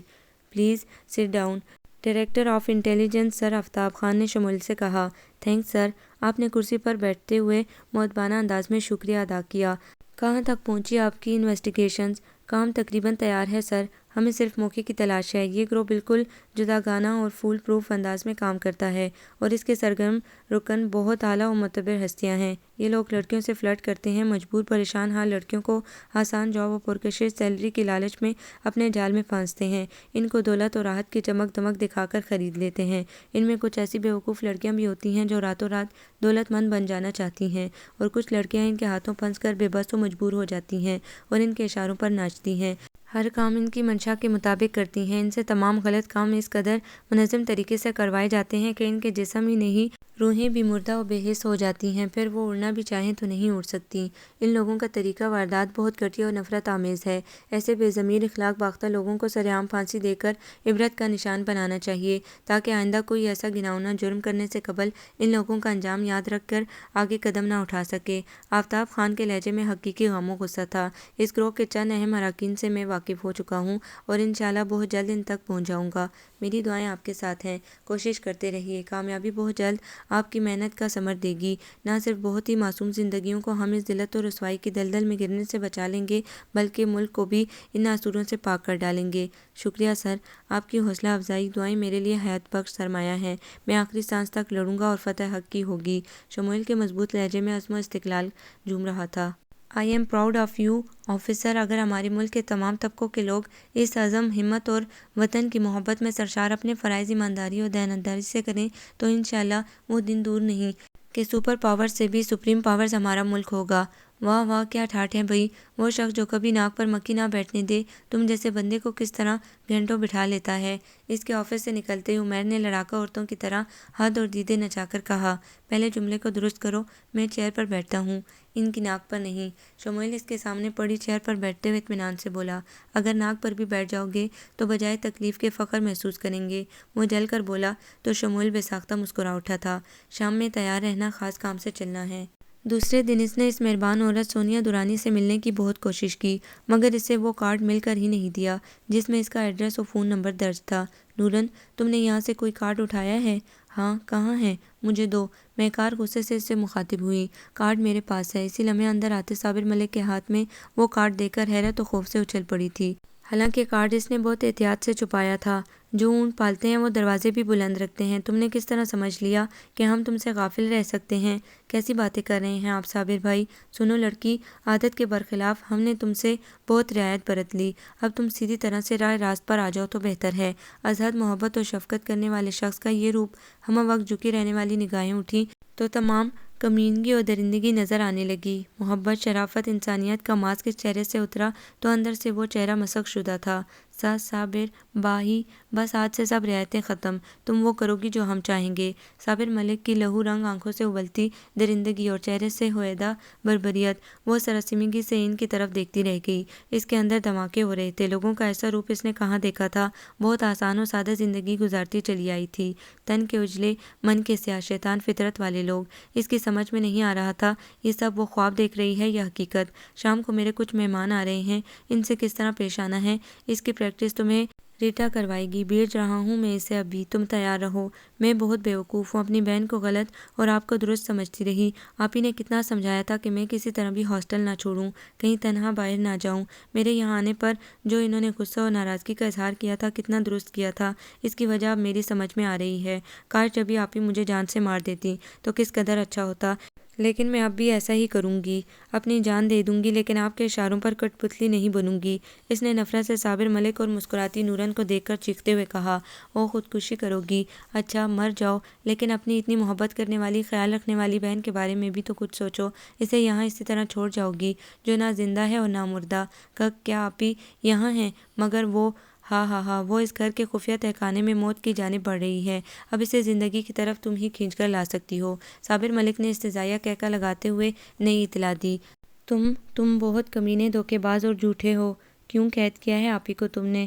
چھوڑ دو انہیں، اب اس کی زندگی اور رہائی تمہاری کارکردگی پر منحصر ہے۔ شام کو خفیہ پولیس کے 2 آفیسرز آ رہے ہیں، ان میں سے ایک آفیسر شموئیل راحیل ہے، بہت ذہین، قابل اور خطرناک شخص ہے، اور ساتھ ہی لوز کریکٹر، حسین چہروں کا شیدائی اس کی کمزوری ہے، اور اسی کمزوری سے ہمیں فائدہ اٹھانا ہے۔ وہ شخص کچھ عرصے سے ہماری راہ میں بہت رکاوٹیں پیدا کر رہا ہے، اگر اسے ابھی سے کنٹرول نہیں کیا گیا تو آگے جا کر وہ ایسا اژدہا بن جائے گا جو بغیر چبائے ہمیں نگل جائے گا۔ مجھے آپ کی کسی بات کا یقین نہیں ہے، جھوٹے ہیں آپ۔ چیخو مت، ملواؤں گا تمہیں تمہاری چہیتی بہن سے بھی، لیکن پہلے میرا کام کرنا پڑے گا۔ انہوں نے شرافت کا لبادہ تار تار کر دیا تھا، ایک دم ہی بہت چھوٹے ہو گئے تھے۔ اس نے ہاں نہ کا جواب نہیں دیا، ہچکیوں سے روتی رہی۔ صاحب، اسد فاروقی کل سے کئی بار فون کر چکے ہیں، انہیں کیا جواب دوں؟ وہ بی بی سے ملنے کے لیے بے چین ہیں۔ نورن کے انداز اور گفتگو دونوں ہی سے لچر پن چھلک رہا تھا۔ ہاں ہاں، اس کو کہنا انتظار کرے، آفیسر کے بعد اس کا نمبر آئے گا، اسے بھی بزنس کے لیے نئے کانٹریکٹ سائن کروانے ہیں۔ صابر ملک چلے گئے تھے اور نورن اسے خاموش کروانے کی سعی میں لگی ہوئی تھی۔ تم بھی چالاک و مکار عورت ہو، جھوٹ بول کر مجھے آپ ہی سے بدگمان کرتی رہی، ظالم کو مظلوم، مظلوم کو ظالم ظاہر کرتی رہی، عورت ہو کر عورت کی دشمن بن گئی ہو۔ کیسی عورت ہو تم؟ کیا تمہیں مرنے کا خوف نہیں ہے؟ ہم مالک کے غلام ہیں، جو ہمیں حکم ملتا ہے وہی کرتے ہیں، تمہیں اس مالک کا خیال نہیں ہے جو مالکوں کا بھی مالک ہے؟ بی بی، چھوڑو ان باتوں کو، جو صاحب نے بولا ہے وہ کرو، ورنہ یہ لوگ بہت ظالم اور شیطان ہیں، جو ان سے بغاوت کرتا ہے اس کا انجام بہت عبرتناک کرتے ہیں۔ تمہیں اس کا اندازہ مہوش بی بی کو دیکھ کر ہو جائے گا۔ اس کے خاموش ہوتے ہی بلو شارٹس اور ریڈ شارٹ بلاؤز میں ایک حسین لڑکی اندر داخل ہوئی تھی۔ تیز میک اپ میں اس کا حسن لشکارے مار رہا تھا۔ How beautiful. اس بار تو ملک صاحب نے خاصا لمبا ہاتھ مارا ہے، کیا حسن ہے، لگتا ہے کوئی اپسرا زمین پر اتر آئی ہو۔ اس لڑکی نے مہکار کے چہرے کی جانب دیکھتے ہوئے بے ساختہ ستائشی لہجے میں کہا۔ ریٹا بی بی، اس ہیرے کی ابھی تراش خراش باقی ہے، آپ کے ہاتھوں ہی اس کی چمک دمک بڑھے گی۔ نورن اس لڑکی سے ہنس کر بولی۔ ہاں کیوں نہیں، تبھی تو اسپیشلی یہاں ملک صاحب نے بلایا ہے۔ وہ نہ چاہتے ہوئے بھی وہاں خاموش بیٹھی ہوئی تھی۔ کمبخت کی کوٹھی دیکھو کیسے محل کی طرح بنا رکھی ہے۔ حرام کی کمائی میں بہت برکت ہے آج کل۔ ہم جیسے لوگ ایمانداری سے کام کرتے ہیں تو کبھی اس پرانے وقت کے بنے چھوٹے سے بنگلے سے باہر ہی نہ نکل پائے جو کبھی سسر صاحب نے ترس کھا کر ہمیں دیا تھا۔ عمیر نے سٹنگ روم کا جائزہ لیتے ہوئے جلے کٹے لہجے میں کہا۔ وہاں کی ہر شے دولت و عمارت کا منہ بولتا ثبوت تھی۔ قالین، پردے، فرنیچر، پینٹنگز وغیرہ اپنی قیمت کے گواہ تھے۔ شٹ اپ، سوچ سمجھ کر بات کیا کرو، حرام حلال میں تمیز مت بھولو۔ شموئیل نے اسے اچھی طرح لتاڑ کر رکھ دیا تھا۔ تم ہر وقت دادا ابا کی طرح ڈانٹتے رہا کرو مجھے۔ مجھ غریب کی بھی کیا زندگی ہے، گھر پر بیوی سے ڈانٹ کھاتے رہو، آفس آؤ تو آفتاب سر کا نزلہ مجھ پر ہی گرتا ہے، بلکہ وہ جتنی اپنی بیگم سے ڈانٹ کھا کر آتے ہیں وہ ساری کسر مجھ پر نکالتے ہیں، اور ان دونوں سے جو وقت بچتا ہے وہ تم پورا کر دیتے ہو۔ میں جاؤں تو جاؤں کہاں؟ اگر تم نے بکواس بند نہ کی تو میں تمہیں یہیں سے اٹھا کر پھینک دوں گا۔ جاؤں تو جاؤں کہاں؟ سمجھے گا کون یہاں؟ درد بھرے دل کی زباں۔ عمیر کی زبان پھر رواں تھی، اور قبل اس کے کہ شموئیل کچھ کہتا، صابر ملک کے ہمراہ داخل ہونے والی ازہد حسین و ماڈرن لڑکی کو اندر داخل ہوتے دیکھ کر دونوں ہی کھڑے ہو گئے تھے۔ ہیلو آفیسرز، کچھ لیٹ ہو گئے ہم، اس کے لیے معذرت خواہ ہیں۔ صابر ملک ان سے مصافحہ کرتے ہوئے خوش مزاجی سے گویا ہوا۔ بڑے لوگ اگر وقت کی پابندی کرنے لگیں تو وہ بڑے لوگ ہی کیوں کہلائیں؟ شموئیل کا لہجہ و انداز مکمل طور پر بدل گیا تھا۔ ارے ہم کہاں بڑے لوگ ہیں، آپ جیسے مہربان و پیار کرنے والے لوگوں کی خاک چاٹ کر ہم جیسے لوگ جی رہے ہیں آفیسر۔ صابر ملک کے لہجے میں گگیاہٹ و خوشامد دیکھنے کے قابل تھی۔ وہ بہت عجز و انکساری سے پیش آ رہا تھا۔ پلیز ملک صاحب، اس وقت آپ آفیسر کہہ کر دل برا نہ کریں، کہیں ایسا نہ ہو آپ کا بار بار پکارنا اندر کچھ گڑبڑ پیدا کر دے۔ شموئیل نے مسکراتے ہوئے کہا تو صابر ملک کے ساتھ عمیر بھی بے ساختہ ہنس پڑا تھا۔ Good, very good point. Okay sir, احتیاط کروں گا۔ فی الحال ان سے ملیے، یہ مہکار ہیں، میری بینڈ رائٹ۔ میرے بزنس کو ان کی کرم نوازیوں نے سنبھالا ہوا ہے، جتنی کم عمر اور حسین ہے اس قدر ذہین و ہوشیار ہیں۔ صابر ملک نے بازو سے پکڑ کر مہکار کو شموئیل کے روبرو کر دیا تھا۔ ہیلو، مہکار کا ہاتھ مکان کے انداز میں اس کی طرف بڑھا تھا۔ سوری، میں خواتین سے ہاتھ نہیں ملاتا۔ شموئیل کے لہجے میں سختی در آئی تھی۔ پھر صابر ملک چونک کر بول اٹھا، نگاہیں ملاتے ہیں۔ عمیر نے فوراً ہی شموئیل کو گھورتے ہوئے ہنس کر اس انداز میں بات سنبھالی کہ صابر ملک کچھ محسوس نہ کر سکا۔ آپ کیا پئیں گے؟ صابر ملک نے بیٹھتے ہوئے پوچھا۔ زہر کے علاوہ جو مزاج یار میں آئے، اللہ نہ کرے جو ہم آپ کو زہر پلائیں۔ ارے آپ بھی اللہ کا نام لیتے ہیں، حیرت ہوئی۔ شرمندہ کر رہے ہیں آپ عمیر صاحب؟ صابر ملک کھسیا کر مسکراتے ہوئے بولا۔ ارے نہیں، میری مذاق کی عادت ہے، آپ شرمندہ مت ہوں، دوستوں میں سب چلتا ہے۔ اب کام کی بات ہو جائے تو بہتر ہے ملک صاحب، ہمارے پاس زیادہ ٹائم نہیں ہے، ہیڈ کوارٹر سے کبھی بھی کال آ سکتی ہے۔ آج کل کس قدر ٹینشن چل رہی ہے آپ اس سے واقف ہی ہیں۔ شموئیل نے سنجیدگی سے بات شروع کی۔ کام کی باتیں تو ہوتی ہی رہتی ہیں صاحب، کبھی ان ذمہ داریوں سے عہدہ برا ہو کر زندگی کی خوشیوں سے بھی انجوائے کرنا سیکھیے۔ یہ آپ کے کھیلنے عیش کرنے کے دن ہیں، ابھی سے کہاں ذمہ داریوں کے پہاڑ آپ نے کندھوں پر اٹھا لیے ہیں۔ صابر ملک کو سنگن مل گئی تھی کہ اس کے گروہ کے پیچھے شموئیل لگ چکا ہے، اور وہ یہ اچھی طرح جانتا تھا کہ شموئیل نے اس سے پہلے بھی خطرناک لوگوں کو پکڑا ہے۔ ایسے بڑے اور منظم طریقے سے کام کرنے والوں پر وہ ہاتھ ڈال چکا تھا جن پر انگلی اٹھانے کا کوئی سوچ بھی نہیں سکتا تھا۔ نامعلوم کس طرح اسے اس بارے میں اطلاع مل گئی تھی، ورنہ وہ برسوں سے بزنس کر رہا تھا، بہت شرافت و عزت کے ساتھ وہ لوگوں سے ملتا تھا، دولت مند تھا، معاشرے میں بہت نام و اعلیٰ مقام تھا۔ اس کے اصل تک وہ نامعلوم کس طرح پہنچ گیا تھا، اور اسے خریدنے کے لیے اس نے مہکار کا انتخاب کیا تھا، اور اسے خاصی ٹریننگ دینے کے بعد آج شام ان دونوں کو یہاں بلوایا تھا، کیونکہ وہ جانتا تھا عمیر اس کا اسسٹنٹ ہونے کے علاوہ جگری دوست تھا۔ آپ لوگوں کی محبت کے طفیل، ہم عیش تو کرتے ہی رہتے ہیں، آپ کام بتائیے۔ عمیر نے واچ دیکھتے ہوئے کہا۔ کام بھی بتائیں گے، پہلے میزبانی تو ہو جائے۔ آپ کس انداز میں میزبانی کرنا چاہیں گے؟ اس بار شموئیل نے بے باک نگاہوں سے سامنے بیٹھی بلیو ساڑی میں ملبوس حسین چہرے والی مہکار کو دیکھتے ہوئے معنی خیز لہجے میں کہا۔ اس کی گہری نگاہیں اس کے میک اپ سے دمکتے چہرے کا جائزہ لے رہی تھیں۔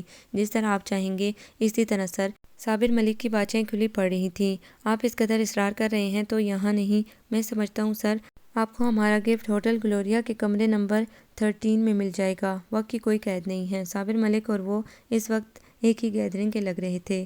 ہوس خوردہ ضلالت و کمینگی کی انتہا کو پہنچے ہوئے بدنما انسان۔ اس کے بعد وہ رکے نہیں تھے، چلے گئے تھے، اور صابر ملک بہت خوش و خرم تھا۔ اس کی راہوں کا بڑا خطرہ ٹل گیا تھا، جس کو ختم کرنے کے لیے اسے کسی معصوم لڑکی کا سودا مہنگا نہیں لگا تھا کہ اس کا کام یہی تھا۔ معصوم و شریف لڑکیوں کا سوداگر تھا وہ۔ مہوش آپی کو تہخانے میں زنجیروں سے جکڑے زخم زخم بدن سے رستا خون اگر وہ نہ دیکھ لیتی تو ہرگز صابر ملک کے اشاروں پر نہ ناچتی، اس کے ناپاک کام میں ساتھ دینے کے بجائے موت کو گلے لگا لیتی۔ لیکن اب اسے اپنی بہن کو اس بھیڑیے کے چنگل سے بچانا تھا، اس کے لیے وہ اپنی قربانی دینے کو تیار تھی۔ رات میں اس کو ریٹا نے بہت اچھی طرح تیار کیا تھا، بالکل اسی طرح جس طرح قربانی کے جانور کو سجا کر تیار کیا جاتا ہے۔ جب وہ ہوٹل گلوریا کے کمرے میں داخل ہوئی تو شموئیل کو اپنا منتظر پایا۔ کمرہ دل فریب خوشبوؤں سے مہک رہا تھا اور اس کا دل بری طرح دھڑک رہا تھا۔ صابر ملک نے ڈرائیور کے ہمراہ اسے یہاں تک پہنچایا تھا۔ آپی کے مخدوش حالت کی ایک جھلک نے اس کی تمام مزاحمت سرد کر ڈالی تھی۔ کل صابر ملک کے ہمراہ اس ٹرین والے مسافر کو دیکھ کر وہ لمحے بھر میں پہچان گئی تھی، پھر اس کا وہ مکروہ اور غلیظ کردار دیکھ کر اس کا اعتبار دوسری مرتبہ ٹوٹا تھا۔ ٹرین میں اس کی شرافت و اعلیٰ کردار کی وہ خود معترف تھی، مگر اب ہر شریف و باکردار نظر آنے والے لوگوں سے اسے نفرت ہو گئی تھی۔ آئیے آپ کھڑی کیوں ہیں؟ اس کی طرف پشت کیے شخص نے جب اس کی طرف رخ بدل کر کہا تو وہ چونک اٹھی۔ وہ جسے شموئیل سمجھ رہی تھی وہ اس کا اسسٹنٹ عمیر صادق تھا۔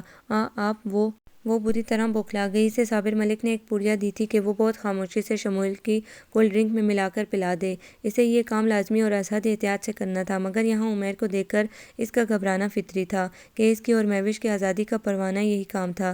ارے کیا بات ہے، آپ بہت پریشان لگ رہی ہیں۔ عمیر کو اس لڑکی کی ایک بے ساختہ حرکت نے بری طرح چونکا ڈالا تھا۔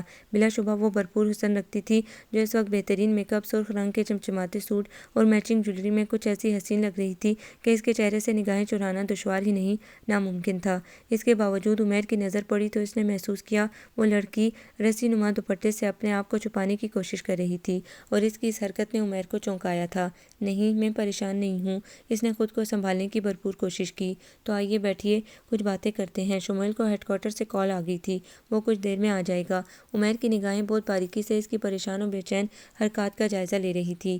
وہ اس سے خاصے فاصلے پر بیٹھ گئی تھی۔ بظاہر وہ بہت الٹرا ماڈرن اور تجربہ کار لگ رہی تھی، یا لگنے کی کوشش کر رہی تھی۔ عمیر ذہین تھا، چہرے پڑھنے کا ماہر تھا۔ اسے لڑکی کی ایک ایک جملے سے محسوس ہو رہا تھا کہ لڑکی وہ نہیں ہے جو وہ نظر آنے کی کوشش کر رہی ہے۔ اس کی جھکی ہوئی نگاہیں حیا یا کسی ازحد مجبوری کا احساس دلا رہی تھیں۔ دوپٹہ ڈھکنا اسے شریف و معصوم ظاہر کر رہا تھا۔ عمیر جو اس فیلڈ کا نہیں تھا، اسے مہکار سے ہمدردی محسوس ہونے لگی۔ اسی لمحے ویٹر کولڈ ڈرنک لے کر اندر داخل ہوا اور آگے بڑھ کر مہکار نے ٹرالی سنبھال لی تھی، لیکن عمیر نے خود آگے بڑھ کر اس سے ٹرالی لے لی تھی۔ آپ تو ہماری مہمان ہیں، میزبانی کا حق ہمارا ہے، عمیر نے اسے حیران ہوتے دیکھ کر مسکرا کر کہا، اور اس کی نگاہ سے بچا کر وائٹ صفوف اس کے گلاس میں ملا کر گلاس اس کی طرف بڑھا دیا۔ مہکار نے شکریہ ادا کر کے گلاس پکڑ لیا، اور ابھی گلاس میں شربت نصف موجود تھا کہ اسے لگا ایک دم ہی کمرے سمیت ہر چیز گھومنے لگی ہو۔ اس نے خود کو سنبھالنے کی بہت کوشش کی، مگر بیکار تھا۔ وہ لہرا کر نیچے آ گری تھی۔ اس کی آنکھ کھلی تو خود کو ایک کرسی پر رسیوں سے جکڑے ہوئے دیکھ کر وہ حیرت و خوف سے زرد پڑ گئی تھی۔ دل کی رفتار ازحد تیز ترین ہو گئی تھی۔ اس نے وحشت زدہ نگاہوں سے کمرے کا جائزہ لیا۔ وہ سپاٹ دیواروں والا چھوٹا کمرہ تھا۔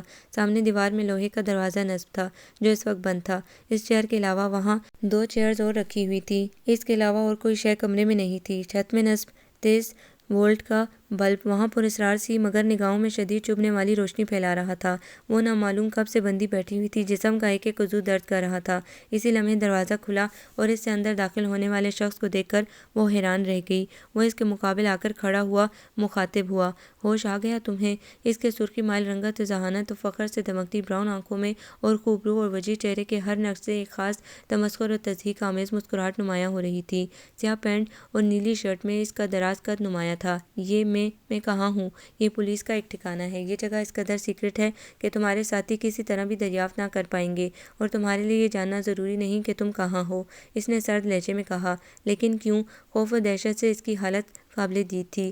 اس طرح تو ہوتا ہے اس طرح کے کاموں میں۔ کیسے کام؟ میں نے کچھ نہیں کیا۔ گڈ، ویری گڈ، بہت کامیاب اداکاری کر لیتی ہو، لیکن اب تمہاری کوئی چال نہیں چلے گی۔ نہایت شرافت سے میرے سوالوں کے جواب دے دو۔ تمہاری خیریت درست جوابات دینے میں ہی ہے، مگر سوچ لینا، میں پتھروں کو بھی بولنے پر مجبور کر دیتا ہوں، اور نہ میں مجرم عورتوں کو معمولی سی بھی رعایت دینا پسند کرتا ہوں۔ میں مجرموں کو انسان نہیں سمجھتا، اور مجرم بھی تم جیسے لوگ۔ اس کے سخت و کٹھور لہجے میں یکدم ہی نفرت و حقارت در آئی تھی۔ دل تو یہی چاہتا کہ تم جیسے لوگوں کو دیکھتے ہی ایسی عبرتناک موت ماروں کہ تاحیات تمہاری روحیں بلبلاتی پھریں۔ اس کا لہجہ اس قدر خوفناک اور چہرے کے تاثرات اس قدر خطرناک تھے کہ کانپ اٹھی۔ اس نے کرسی گھسیٹ کر سامنے رکھی، بیٹھتے ہوئے خونخوار لہجے میں گویا ہوا۔ صابر ملک کے ساتھ اس گھناؤنے کام میں اور کون کون سے لوگ شامل ہیں اور اس کے پوشیدہ ٹھکانے کہاں کہاں پر ہیں؟ میں نہیں جانتی، آپ مجھے غلط سمجھ رہے ہیں۔ ہر بڑا مجرم یہی کہتا ہے، لیکن غلط کو صحیح ثابت کرنا میں جانتا ہوں۔ بتاؤ جو میں معلوم کر رہا ہوں۔ اگر تم ہم سے تعاون کرو گی تو تم پر کوئی آنچ نہیں آئے گی، یہ میرا وعدہ ہے۔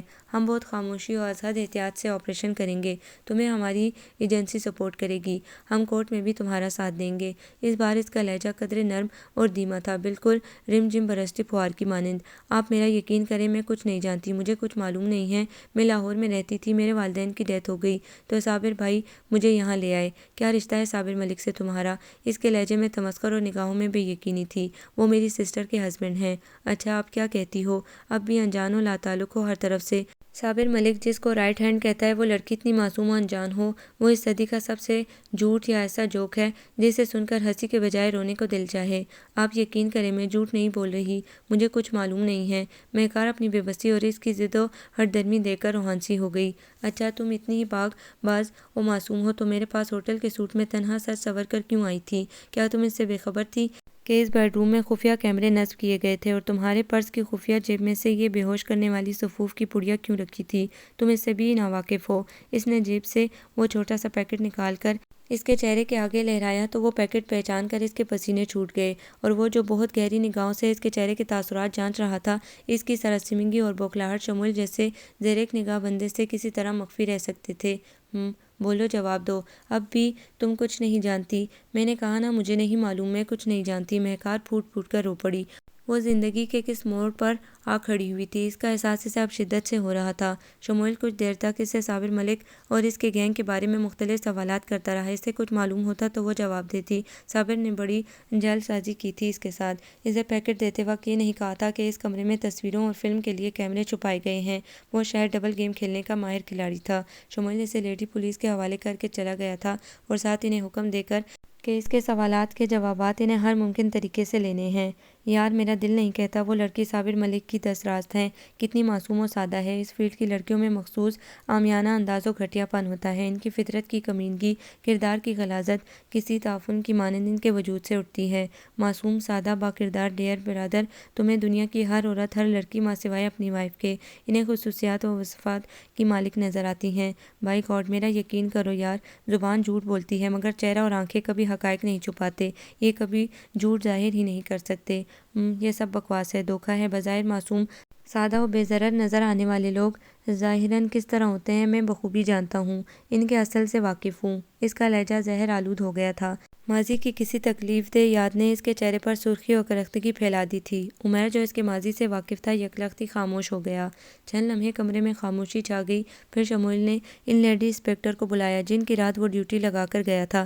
کچھ دیر بعد وہ اس کے سامنے مؤدب کھڑی رپورٹ دے رہی تھی۔ سر، وہ کہتی ہے اسے کچھ نہیں معلوم، وہ بالکل انجان و بے قصور ہے، اسے کچھ بھی معلوم نہیں سر۔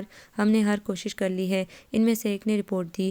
اوہ شٹ، یہ قابلیت ہے آپ لوگوں کی، وہ کسی زخمی شیر کی طرح گھرایا۔ مجرم کہتا ہے کہ وہ بے قصور ہے اور آپ یقین کر لیتے ہو؟ نو سر، ہم نے اسے سخت ٹارچر دیے ہیں۔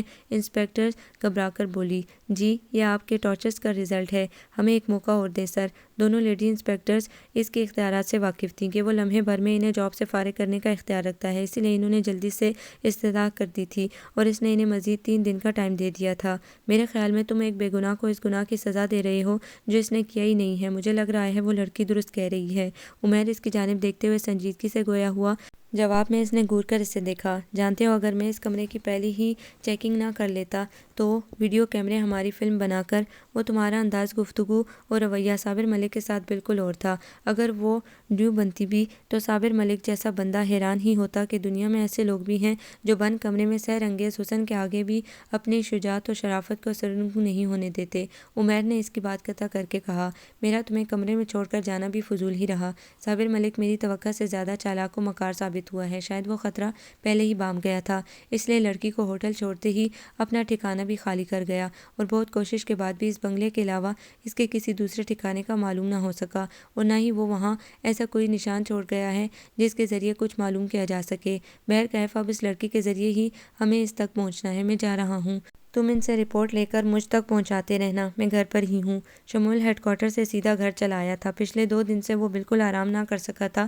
گزشتہ 1 سال سے وہ صابر ملک کے پیچھے تھا۔ صابر ملک دوہری شخصیت کا مالک تھا، بظاہر تو بہت نیک و متقی، غریبوں کی ہر لمحہ امداد کرنے والا خدا ترس و مہربان شخص۔ در حقیقت اس کے جرائم بہت گھناؤنے اور نفرت آمیز تھے۔ وہ غریب گھرانوں کی حسین لڑکیوں سے شادیاں کرتا اور پھر انہیں دوسرے شہروں میں لے جا کر جرائم پر مجبور کر دیا کرتا۔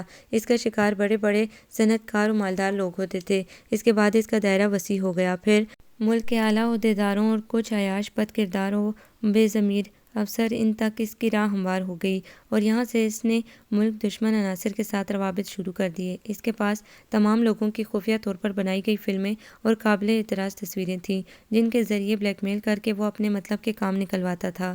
تمہاری ماں نہیں ہوں، لیکن ماں جیسی تو ہوں، یہی سمجھ کر احترام کر لیا کرو۔ اگر 3 لفظ سلام کے ہونٹوں سے ادا کر دو گے تو تمہاری شان میں کیا کمی آ جائے گی؟ شمول حسب عادت انہیں نظر انداز کر کے اپنے کمرے کی طرف بڑھنے لگا تو وہ چٹک کر بولی، جو عورت میری ماں نہیں ہے تو میں اسے ماں جیسی سمجھنے کا بھی روادار نہیں ہوں۔ حسب معمول اس کی طرف سے کردار برجستہ جواب آیا تھا۔ پھر وہ کئی سیڑھیاں ایک ساتھ پھلانگتا اپنے کمرے میں غائب ہو گیا۔ دروازہ زوردار آواز سے بند کرنے کی دمک دیر تک گونجتی رہی۔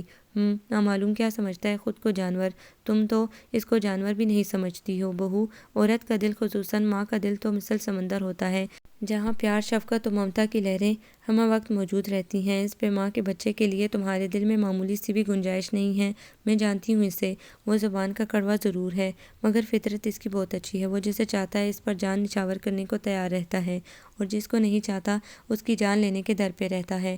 فائزہ بیگم استہزائیہ انداز میں ان کی بات قطع کر کے گویا ہوئیں تو دادی جان چند لمحے ان کی طرف ملامتی اور تعصب بری نگاہوں سے دیکھ کر حسانیت سے بولی، بہو، محبت اور توجہ سے تو انسان خطرناک و وحشی جانوروں کو بھی سدھار لیا کرتے ہیں۔ تم اگر تھوڑی بہت توجہ و محبت شموئیل کو دو گی تو مجھے معاف کریں اماں، مجھے ضرورت نہیں ہے اس وحشی جنگلی کی، اور نہ ہی میرے پاس وقت ہے جو اس انسان نما جانور کو سنوارنے کی کوشش کروں۔ وہ ساز کے دھواں چہرے کی پرواہ کیے بغیر سر جھٹکتی وہاں سے چلی گئی۔ صابر ملک کے فرار اور اس لڑکی کے 3 روز سے مسلسل ہر بات سے ناواقفیت کے اظہار نے اسے سخت جھنجھلا دیا تھا۔ اس کیس کے سلسلے میں وہ کئی دنوں سے سو نہیں پایا تھا۔ اب وہ لیڈی انسپکٹرز کو لاسٹ وارننگ دے آیا تھا کہ اسے گڈ رپورٹ 2 دن کے اندر مل جانی چاہیے۔ عمیر کو مانیٹرنگ کے لیے چھوڑ آیا تھا۔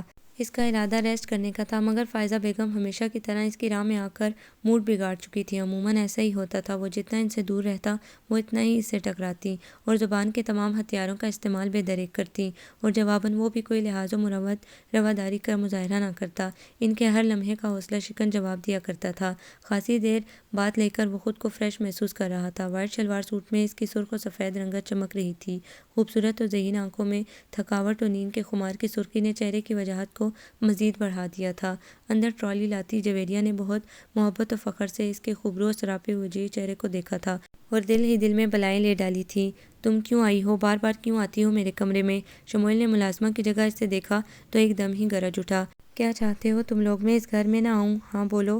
بھائی نہیں ہوں میں تمہارا بھائی، مت آیا کرو مجھے ڈسٹرب کرنے۔ تمہاری ماں نے دیکھ لیا تو مزید مجھ پر الزام لگائیں گی کہ میں ان کی بیٹیوں سے خدمتیں کرواتا ہوں اور مجھے ضرورت بھی نہیں ہے۔ جویریہ کے بے ساختہ رونے کا اس پر کوئی اثر نہیں ہوا تھا۔ اسی لمحے دادی جان کمرے میں داخل ہوئیں تو وہ ان سے مخاطب ہوا، دادی جان، سارے ملازم کہاں مر گئے؟ کیوں ہر وقت انگارے چباتا رہتا ہے تو؟ کبھی تو رشتوں کی شبنم میں بھیگ کر دیکھ، بہنیں کتنی محبت و مان سے تیرے لیے ڈشیں تیار کرتی ہیں، کمرہ صاف کرتی ہیں، تیرے کہے بغیر ہر چیز تیار کر کے رکھ دیتی ہیں۔ جب تک گھر میں نہیں آتا گیٹ کے کئی چکر لگا ڈالتی ہیں کہ بھائی کو بہت دیر ہو گئی۔ اتنی محبت کرنے والی بہنیں بہت کم خوش نصیبوں کو ملتی ہیں۔ کیوں اپنا دشمن آپ بن بیٹھا ہے؟ بھلا محبتوں کے بغیر بھی کوئی رہ سکتا ہے؟ مجھے صرف آپ کی محبت کے علاوہ کسی اور کی محبت کی ضرورت نہیں ہے۔ اس نے جویریہ کو غصے سے دیکھتے ہوئے درست لہجے میں کہا۔ جویریہ جو ٹپ ٹپ آنسو بہا رہی تھی دادی کے بازو سے لگ کر شموئیل سے بولی، بھائی، آپ کو ہماری محبت کی شاید ضرورت نہ ہو، مگر ہمیں آپ کی اور آپ کی محبت کی اتنی ضرورت ہے جتنی زندہ رہنے کے لیے سانسوں کی۔ ممی اور آپ کے درمیان چھڑی انا کی جنگ سے ہم بہنوں کو کوئی سروکار نہیں ہے، ہم بس آپ کو چاہتے ہیں اور چاہتے رہیں گے۔ جویریہ اپنی بات کہہ کر ٹھہری نہیں، تیزی سے وہاں سے چلی گئی۔ 2 دن بعد بھی اسے ناکامی کی رپورٹ ملی تھی۔ وہ لیڈی انسپکٹرز بھی ہر تشدد کے بعد مہکار سے کچھ اگلوانے میں ناکام رہی تھیں اور شموئیل کے ضبط نے جواب دے ڈالا تھا۔ وہ اعلیٰ حکام کو جلد سے جلد رپورٹ دینے کے لیے پریشرائز کیا جا رہا تھا اور اسے اپنے سابقہ کیریئر کو مدنظر رکھتے ہوئے ہمیشہ کی طرح ذہانت و لگن سے اس کیس کو کامیابی اور کامرانی سے ہمکنار کرنا چاہ رہا تھا۔ وہ کامیابی کا عزم کر چکا تھا۔ میں نے کہا نا مجھے کچھ نہیں معلوم، خدا کے لیے مجھے سونے دے۔ میں صابر ملک کے متعلق جتنا جانتی تھی وہ بتا چکی ہوں۔ میں سونا چاہتی ہوں، میں سوؤں گی، میں سوؤں گی۔ گزشتہ 3 روز سے وہ نئے عذاب میں مبتلا کی گئی تھی۔ شموئیل کے حکم پر اسے ایک پل کے لیے بھی سونے نہ دیا گیا تھا۔ جسم کا جوڑ تو پہلے اس کا درد بنا ہوا تھا، اب 4 راتیں 3 دن مسلسل جاگ کر اس کی آنکھیں سرخ انگارے لگ رہی تھیں اور عین آنکھوں کے سامنے روشن تیز پاور کے بلب کی روشنی نے اس کی آنکھوں میں پرچیاں سی جلا دی تھیں۔ وہ ایک اذیت ناک عذاب میں مبتلا تھی۔ صابر ملک کے بارے میں ہمیں معلومات دے دیں، ہم آپ کو سونے دیں گے بی بی۔ بصورت دیگر یہ جو بندہ ہے شموئیل خان، مجرموں کی وہ حالت کرتا ہے کہ مجھے کچھ نہیں معلوم، میں لا علم ہوں، بے قصور ہوں۔ مہکار نے لہو رنگ آنکھوں سے دیکھتے ہوئے عمیر سے روتے ہوئے کہا۔ صابر ملک کی دستراست اس کے قدم سے قدم ملا کر چلنے والی لڑکی معصوم، بے قصور اور انجان نہیں ہو سکتی۔ میں تم جیسی لڑکیوں کو بہت اچھی طرح سے جانتا ہوں، باہر سے جتنی معصوم و اجلی نظر آتی ہوں، اندر سے اسی قدر مکار و غلاظت کی سیاہی میں لپٹی ہوئی گناہ و جرائم کا بنڈل ہوتی ہو۔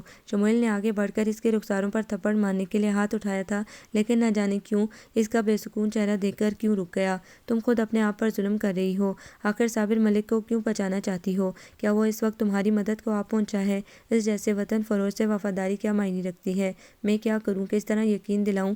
مجھے کچھ نہیں معلوم، میں کچھ نہیں جانتی۔ شموئیل کے چہرے پر چھائی ہوئی نفرت اور صفاقی اس کی نظروں سے پوشیدہ نہیں تھی، لیکن وہ کیا بتاتی، اسے کچھ معلوم نہ تھا۔ آخر یہ لوگ سچ کو کیوں نہیں پہچانتے، کیسے چہرہ شناس ہیں؟ اور شاید قدرت کو اس پر ترس آ گیا تو جو شموئیل خان کی سرد مزاجی اور بے رحم سلوک کا مظاہرہ نہ ہوا تھا کہ اس کو اطلاع ملی کوئی خاتون اس سے صابر ملک کے بارے میں کوئی معلومات فراہم کرنا چاہتی ہیں، اور یہ سن کر فوراً ہی کمرے سے نکل گیا تھا اور اس خاتون کے سر پر جا پہنچا تھا جو اس سے ملنے آئی تھی۔ آپ کا تعارف بی بی، آپ کیا معلومات رکھتی ہیں صابر ملک کے بارے میں؟ شموئیل کرسی پر بیٹھتے ہوئے سامنے بیٹھی رنجیدہ و ملول سی خاتون کو دیکھتے ہوئے سرد لہجے میں گویا ہوا۔ اس کے آقابی نگاہیں بہت گہرائی سے اس عورت کا جائزہ لے رہی تھی جس کی عمر 25-30 کے درمیان ہوگی۔ درمیانے قد اور اسمارٹ جسم کے مالک تھی وہ، اور کبھی حسین بھی رہی ہوگی، لیکن اس وقت اس کے چہرے پر عجیب سے زخموں کے نشانات نے چہرہ خاصا بگاڑ دیا تھا۔ آنکھوں کے گرد سیاہ حلقوں اور زرد رنگت کے باعث وہ خاصی بیمار اور لاغر اور پریشان دکھائی دے رہی تھی۔ تعارف تو اچھے اور بڑے لوگوں کا ہوتا ہے صاحب، ہم جیسی عورتیں تو صابر ملک کی مہربانیوں سے اپنا وقار و مرتبہ کھو کر معاشرے کے لیے گالی بن کر رہ جاتی ہیں۔ کیا جانتی ہیں آپ صابر ملک کے بارے میں، اور آپ یہاں تک کیسے پہنچ گئیں؟ صابر ملک شیطان صفت انسان ہے، ہمارے یہاں گھر گھر پھیلے ہوئے ایک مسئلے کو اس نے اپنا کاروبار بنا لیا اور بہت جلد اسے اس کاروبار میں ترقی کر کے آسمان پر پہنچا دیا۔ بی بی، آپ بات کو شارٹ کریں۔ اس کی تمہید شموئیل کو ایک آنکھ نہ بھائی۔ سوری سر، ہمارے ہاں ایسا لگتا ہے جیسے رشتوں کا قید پڑ گیا ہے۔ ہر گھر میں آپ کو یہی مسئلہ نظر آئے گا کہ لڑکیوں کے لیے مناسب اور اچھے رشتوں کا فقدان ہے۔ لوگ برادری، خاندان، ذات پات کے گھمنڈوں سے بھی آزاد ہو گئے ہیں اور اس مجبوری وقت سے اس نے بھرپور فائدہ اٹھایا۔ صابر ملک نے ہمیشہ ان گھرانوں کا انتخاب کیا جو چھوٹی فیملی رکھتے ہوں یا تنہا و لاوارث لڑکیوں سے اس نے شادیاں کی اور بہت مکاری سے انہیں اپنے کاروبار میں استعمال کرنے لگا۔ اس کا پہلا شکار اس کی پہلی بیوی مہوش بنی۔ وہ بے حد خوبصورت اور متوسط گھرانے کی لڑکی تھی، بہت سادہ مزاج تھا اس کا۔ صابر ملک اسے لاہور سے شادی کر کے کراچی لے آیا اور رفتہ رفتہ اس نے اپنی غیرت اور اس کے حسن کی قیمت وصول کرنا شروع کر دی۔ ہمارے ہاں عموماً یہی ہوتا ہے کہ ماں باپ بیٹی کے گھر جانا اچھا محسوس نہیں کرتے۔ بیٹی ہنستی مسکراتی مہنگے لباس زیورات سے سجی سنوری گھر آتی ہے تو وہ اس کا ظاہر دیکھ کر خوش ہو جاتے ہیں کہ ان کی بیٹی خوش ہے، لاکھوں میں کھیل رہی ہے۔ وہ مطمئن ہو کر اس کی طرف سے بالکل ہی بے فکر ہو جاتے ہیں۔ اسی فعل سے صابر ملک نے بھرپور فائدہ اٹھایا۔ وہ مہوش کو سالوں میں اس کے والدین سے ملوانے لے جاتا اور بہت کم عرصے وہاں مہوش کے ساتھ قیام کرتا، اور اس عرصے میں وہ بہت جان نچھاور اور پیار کرنے والے شوہر کا کردار ادا کرتا۔ لمحہ بھر میں وہ مہوش کو تنہا ان کے ساتھ نہ چھوڑتا کہ مبادا وہ اس کا اصل بیان نہ کر دے۔ اس طرح وہ مہوش کے والدین کے لیے از حد پسندیدہ اور قابل فخر داماد بن گیا تھا۔ پھر مہوش کے بعد بھی اس نے اسی طرح بے شمار لڑکیوں کو شکار کر کے جال میں پھنسایا اور اسی طرح اس کے جال میں بھی وہ پھنس گئی۔ میں سونیا درانی ہوں۔ اس کی شاندار پرسنالٹی اور اعلیٰ اسٹیٹس دیکھ کر میں نے اپنے بھائی بھابھی کی بے حد مخالفت کے باوجود اس کی محبت میں اندھی ہو کر کورٹ میرج کر لی اور اس کے کہنے میں آ کر ماں باپ کی طرح پرورش کرنے والے بھائی بھابھی کو چھوڑ دیا ہمیشہ کے لیے۔ اور اس نے ایک سرد آہ بھر کر کہا، اور بہت جلد مجھ پر اس کے اصلی چہرے کا انکشاف ہو گیا۔ صابر ملک تنہا نہیں ہے، اس کا پورا گینگ ہے جو ہر وہ طریقہ جانتا ہے جو اس کے شکار کو اس کی راہ پر لا سکے، اس راہ پر جہاں پر جسم تو شکار ہوتے ہی ہیں، روحیں بھی کثیف ہو جاتی ہیں۔ صابر ملک کے لیے جس دل میں کبھی ازحد محبت تھی، پھر اس کے غلیظ کردار نے اتنی نفرت و کراہیت بھر دی کہ انتقام کے شعلے جسم میں خون بن کر دوڑنے لگے۔ مہوش سے بظاہر میرا سوتن کا رشتہ ہے، مگر رشتے بھی جذبوں سے محسوس کیے جاتے ہیں۔ صابر ملک نے ہمیں وہ عزت و رتبہ نہیں دیا تو ہمارے اندر روایتی حسن و جاں کا رشتہ بھی نہ تھا، بلکہ وہ مجھ سے زیادہ انتقام کا جذبہ رکھتی تھی، اور اس کا عزم تھا وہ صابر ملک کے ہاتھوں مزید لڑکیوں کو تباہ نہیں ہونے دے گی۔ اور صابر ملک جو گزرتے وقت کے ساتھ وطن کی سلامتی و عزت کا دشمن بن گیا تھا، اس کے خطرناک عزائم سے حکومت کو باخبر رکھنے کا فیصلہ کر چکی تھی، کیونکہ صابر ملک ملک دشمن عناصر کے ساتھ مل کر اپنے ہی ملک کا دشمن بن چکا تھا۔ مہوش نے اور میں نے مل کر بہت ہوشیاری اور رازداری سے اس کے تمام خفیہ فون کالز، ڈاکومنٹس، تصاویر کی فوٹو کا پیس بنا کر چھپانا شروع کر دیا۔ پھر ایک وقت ایسا آیا کہ ہم عین موقع پر وہ تمام دستاویزات آپ کے حوالے کر کے صابر ملک کو گرفتار کرواتے کہ صابر ملک لاہور سے مہوش کی چھوٹی بہن کو لے آیا، اور یہاں پر مہوش کو اپنا پلان ڈراپ کرنا پڑا۔ مہوش نے ہر ممکن کوشش کی کہ کسی طرح بھی اپنی بہن کو وہاں سے کسی محفوظ جگہ پر منتقل کر دے۔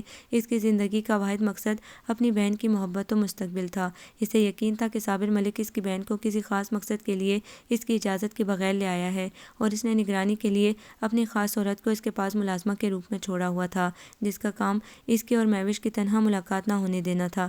ایک رات مہوش نے موقع پا کر گھر کے خفیہ دروازے سے آ کر اپنی بہن کو اصل صورتحال بتائی اور اسے ہوشیار رہنے کی تلقین کی۔ ابھی اس کی بات مکمل بھی نہ ہوئی تھی کہ اس نے باہر صابر ملک کے قدموں کی مخصوص آواز سن لی، اور وہ پکڑے جانے کے خوف سے اسی وقت وہاں سے چلی گئی، مگر بہت دیر ہو چکی تھی۔ صابر ملک اس کی جھلک وہاں سے نکلتے ہوئے دیکھ چکا تھا، اور اس نے نہایت صفاقی سے اسے تہہ خانے میں بند کر دیا، اور پھر اس کے ذریعے بلیک میل کر کے اس کی بہن کو اپنے مفاد میں استعمال کرنا شروع کیا۔ آپ کو میرا ریفرنس کس نے دیا؟ مہوش صاحبہ، اور وہ دستاویزات کہاں ہیں؟ صابر ملک کے ٹھکانے کا آپ کو یقیناً معلوم ہوگا۔ آپ مطمئن ہو کر ہماری مدد کیجیے، ہم آپ کی اور مہوش صاحبہ کی بھرپور مدد اور حفاظت کریں گے۔ شمویل نے اس کے خاموش ہوتے ہی بہت نرمی اور آسانیت سے اسے سمجھایا۔ مہوش بے اختیار اس کی آنکھوں سے آنسو بہنے لگے۔ وہ بد نصیب زندگی کی قید سے اسی دن آزاد ہو گئی تھی جب اسے خبر ملی تھی کہ اس کی بہن کو اسپیشل پولیس حراست میں لے چکی ہے۔ کینسر کے آخری اسٹیج پر وہ تھی۔ اس خبر نے اسے اس ناپسندیدہ زندگی سے آزادی دلوا دی۔ کس کی بات کر رہی ہیں آپ؟ وہ لڑکی مہکار تو نہیں ہے؟ عمیر نے پانی کا گلاس اسے دیتے ہوئے چونک کر استفسار کیا تھا۔ جی، میں اس کی وجہ سے یہاں آئی ہوں۔ وہ لڑکی مظلوم و بے قصور ہے۔ بطور خاص وہ مہکار کو شمویل صاحب کے لیے لایا تھا۔ اس انکشاف پر شمویل چونک اٹھا تھا۔ عمیر اور توجہ سے اس کی گفتگو سننے لگا۔ میرا یقین کیجیے، آپ نے ابھی سوال کیا تھا کہ آپ کے بارے میں ہمیں کس نے بتایا، تو ہم کئی ماہ سے اس کمینے انسان کو آپ کی وجہ سے پریشان دیکھ رہے تھے۔ آپ کی وجہ سے اس نے اپنے خفیہ کلب و دیگر سرگرمیاں بند کر دی تھیں۔ اس کی کوشش تھی کسی طرح سے آپ کو ٹریپ کر کے وہ خطرے کی گھنٹی توڑ ڈالے۔ آپ کی وطن سے محبت، ملازمت سے عشق، اعلیٰ اخلاق و بلند کردار کا ذکر سن کر ہی مہوش نے فیصلہ کیا تھا کہ وہ ڈاکومنٹس آپ کو ہی دے گی، ورنہ بڑے بڑے آفیسرز کو اس نے صابر ملک کے جوتوں کی خاک چڑھتے دیکھا تھا، لیکن بیچاری آپ تک نہ پہنچ سکی، اور شاید میں بھی نہ پہنچ پاتی کہ صابر ملک کی نگاہوں میں بھی مردہ ہوں۔ بے انتہا تشدد کے بعد وہ مجھے مردہ سمجھ کر چھوڑ گیا تھا، لیکن شاید میری زندگی تھی اور مجھے مہوش کے مشن کو مکمل کرنا تھا، اس لیے بچ گئی۔ شمویل صاحب، آپ مہکار کو چھوڑ دیجیے، میں آپ کو وہ تمام ڈاکومنٹس دے دوں گی اور صابر ملک کے اصل ٹھکانے تک لے جاؤں گی۔ میں نے پل پل اس کی نگرانی کی ہے۔ اوکے، پہلے آپ کو ہماری کاغذی کارروائی پوری کرنی ہوگی، پھر ہم انہیں آزاد کر دیں گے۔ میں آج ہی صابر ملک کو گرفتار کروں گا، شمویل نے کھڑے ہوتے ہوئے پرعزم لہجے میں کہا۔ جسم پر لگے زخم مرہم سے منمل ہو جاتے ہیں، مگر روح پر لگے زخموں کو وقت بھرتا ہے، لیکن ان کی تکلیف و اذیت انسان کسی نہ کسی موقع پر محسوس کرتا ہی رہتا ہے۔ یہی کچھ اس کے ساتھ بھی ہوا تھا۔ ماں باپ کے بعد اس کا واحد سہارا جینے کی امنگ اس کی بہن تھی، اور اس کی خاطر وہ صابر ملک کے ہاتھوں کٹ پتلی بننے کو تیار ہو گئی تھی۔ مہوش کی دنیا چھوڑ دینے کی خبر اس پر بجلی بن کر گری تھی، اور اس سے زیادہ تکلیف دہ بات اس کے لیے یہ تھی کہ وہ اس کا آخری دیدار بھی نہ کر پائی تھی۔ سونیا کو اس کی حفاظت کے لیے بھی مہوش نے چھوڑا ہوا تھا، لیکن وہ بہن کی سرد مہری، بیگانگی، تند مزاجی اور کرختگی کی وجہ بہت دیر میں جان پائی، اور اس وقت تک بہت دیر ہو چکی تھی۔ صابر ملک اپنا کام کر چکا تھا۔ وہ جاتے جاتے بھی نہ صرف اسے بلکہ ملک و عوام کو بھی بڑے خطروں سے آزاد کروا گئی تھی۔ صابر ملک کا تعلق ان گھٹیا لوگوں میں سے تھا جو دولت کی خاطر اپنی انا خودداری، ضمیر اور غیرت تک کا سودا تو کر ڈالتے ہی ہیں، مگر جب ہوس زر بڑھ جائے تو ملک و ملت کی سلامتی کا بھی سودا کر ڈالتے ہیں۔ صابر ملک بھی اب ملک دشمنوں سے مل گیا تھا۔ شاندار پارٹیز کے بہانے وہ بڑے بڑے افسران اور دیگر اعلیٰ سطح کے نام نہاد لوگوں کو بلاتا تھا، جن میں کچھ عیاش و بے ضمیر لوگ اس کے جال میں پھنس کر بعد میں اپنی عزت و نام بچانے کے لیے خاموشی سے اس کے لیے ہر وہ کام کرتے جو وہ چاہتا اور جو اس طرح اس کے قابو میں نہ آتے۔ انہیں اپنی راہ پر چلانے کے لیے اس کے پاس بہت سے طریقے تھے۔ مہکار کو شموئیل کے پاس بھیجنے کا اس کا مقصد یہی تھا کہ وہ نشہ آور پاؤڈر کولڈ ڈرنک میں پینے کے بعد شموئیل ہوش و حواس سے بیگانہ ہو جاتا اور وہ اس موقع سے فائدہ اٹھانے کے لیے وہاں خفیہ کیمرے پہلے ہی نصب کروا چکا تھا۔ وہ اسی طرح بلیک میل کیا کرتا تھا، لیکن شموئیل پر اس سے پورا بھروسہ نہیں تھا، اس لیے اس نے اپنے خاص آدمیوں کو نگرانی کے لیے چھوڑ رکھا تھا اور اسے وقت سے پہلے ہی گڑبڑ کی اطلاع مل گئی تھی اور فوراً ہی اپنے بے حد خفیہ ٹھکانے پر روپوش ہو گیا تھا۔ اور یہ اس کی بدقسمتی تھی کہ اس کے اس ٹھکانے سے سونیا واقف تھی۔ سونیا نے پہلے وہ تمام ثبوت اسے فراہم کیے جو بڑی محنت کے بعد مہوش نے اور اس نے حاصل کیے تھے۔ پھر پولیس نے اس کی رہنمائی میں بھرپور اس ٹھکانے پر ریڈ کیا۔ پہلے تو دونوں جانب سے فائرنگ کا زبردست تبادلہ ہوا، پھر صابر ملک نے سرنڈر کر دیا تھا۔ سونیا اس فائرنگ میں ہلاک ہو گئی تھی اور صابر ملک کے کئی ساتھی بھی۔ شموئیل نے اعلیٰ حکام سے درخواست کی تھی کہ ابھی کچھ عرصے تک صابر ملک کی گرفتاری کو راز رکھا جائے تاکہ دوسرے مجرموں کو بھی اس کے ذریعے اسی طرح رازداری سے پکڑ کر سزا دی جائے، اور اعلیٰ حکام نے اس کی درخواست منظور کر لی تھی۔ مہکار کو عمیر اپنے گھر لے آیا تھا۔ اسے پہلی ہی نظر میں وہ بہت پاکیزہ و معصوم لگی تھی۔ پھر یہ جاننے کے بعد کہ وہ تنہا و بے سہارا ہے، اس نے بہت پرخلوص ہو کر اسے بہن بنا کر سہارا دینے کی کوشش کی تھی، جو مہکار نے سختی سے ٹھکرا دی تھی۔ وہ اب کسی رشتے پر اعتماد کرنے کو تیار نہیں تھی اور عمیر اسے کسی فلاحی ادارے میں بھیجنے پر تیار نہ تھا۔ اس نے اپنی بیوی اسما کو اس کی تمام اسٹوری بتائی تو وہ، جو بہت پرخلوص و مہربان طبیعت کی مالک تھی، فوراً اسے گھر لانے کو تیار ہو گئی۔ ویسے بھی ان دنوں اسے کسی ایسے فرد کی ضرورت تھی جو گھر کے کام میں اس کا ہاتھ بٹائے۔ بہت کوششوں کے بعد وہ مہکار کو اس شرط پر گھر میں لانے میں کامیاب ہو گئی کہ وہ بطور ملازمہ وہاں کام کرے گی اور کسی سے اس کا کوئی واسطہ نہیں ہوگا۔ مہک، بیٹھو نہ، کہاں جا رہی ہو؟ وہ اپنا کام کر کے کمرے کی طرف بڑھ رہی تھی۔ اسما نے اس کے کندھے پر ہاتھ رکھ کر اپنائیت سے کہا، کمرے میں جا رہی ہوں، عمیر صاحب کے آنے کا ٹائم ہو رہا ہے۔ اوہ، تم کب ہمیں اپنا سمجھو گی مہکار؟ عمیر تمہیں بہنوں کی طرح سمجھتے ہیں، میں تمہیں اتنا چاہتی ہوں، کیا تمہیں ہماری چاہت و خلوص میں کوئی کھوٹ، غرض یا بناوٹ نظر آئی ہے؟ سچ بتاؤ۔ دیکھو ڈیئر، جو لوگ خراب ہوتے ہیں وہ بہت جلد اپنی فطرت زائد کر دیتے ہیں۔ اگر ہم اچھے لوگ نہیں ہیں تو ہمیں کون روک سکتا ہے تمہارے ساتھ برائی کرنے سے؟ دنیا میں اگر سب لوگ صابر ملک جیسے رشتوں کو پامال کرنے والے ہو جائیں تو یقین رکھو یہ دنیا کب کی رب کے قہر کی نظر ہو جاتی۔ یہاں اچھے برے سب لوگ ہیں جن کی شناخت وقت کے ساتھ ساتھ ہو جاتی ہے۔ اب تم بے اعتباری و بد اعتمادی کی دھن سے نکل آؤ۔ یاد رکھنا، ہم تم سے دغا کریں گے تو سمجھو اپنے رب سے دغا کرنے کے مترادف ہوگا۔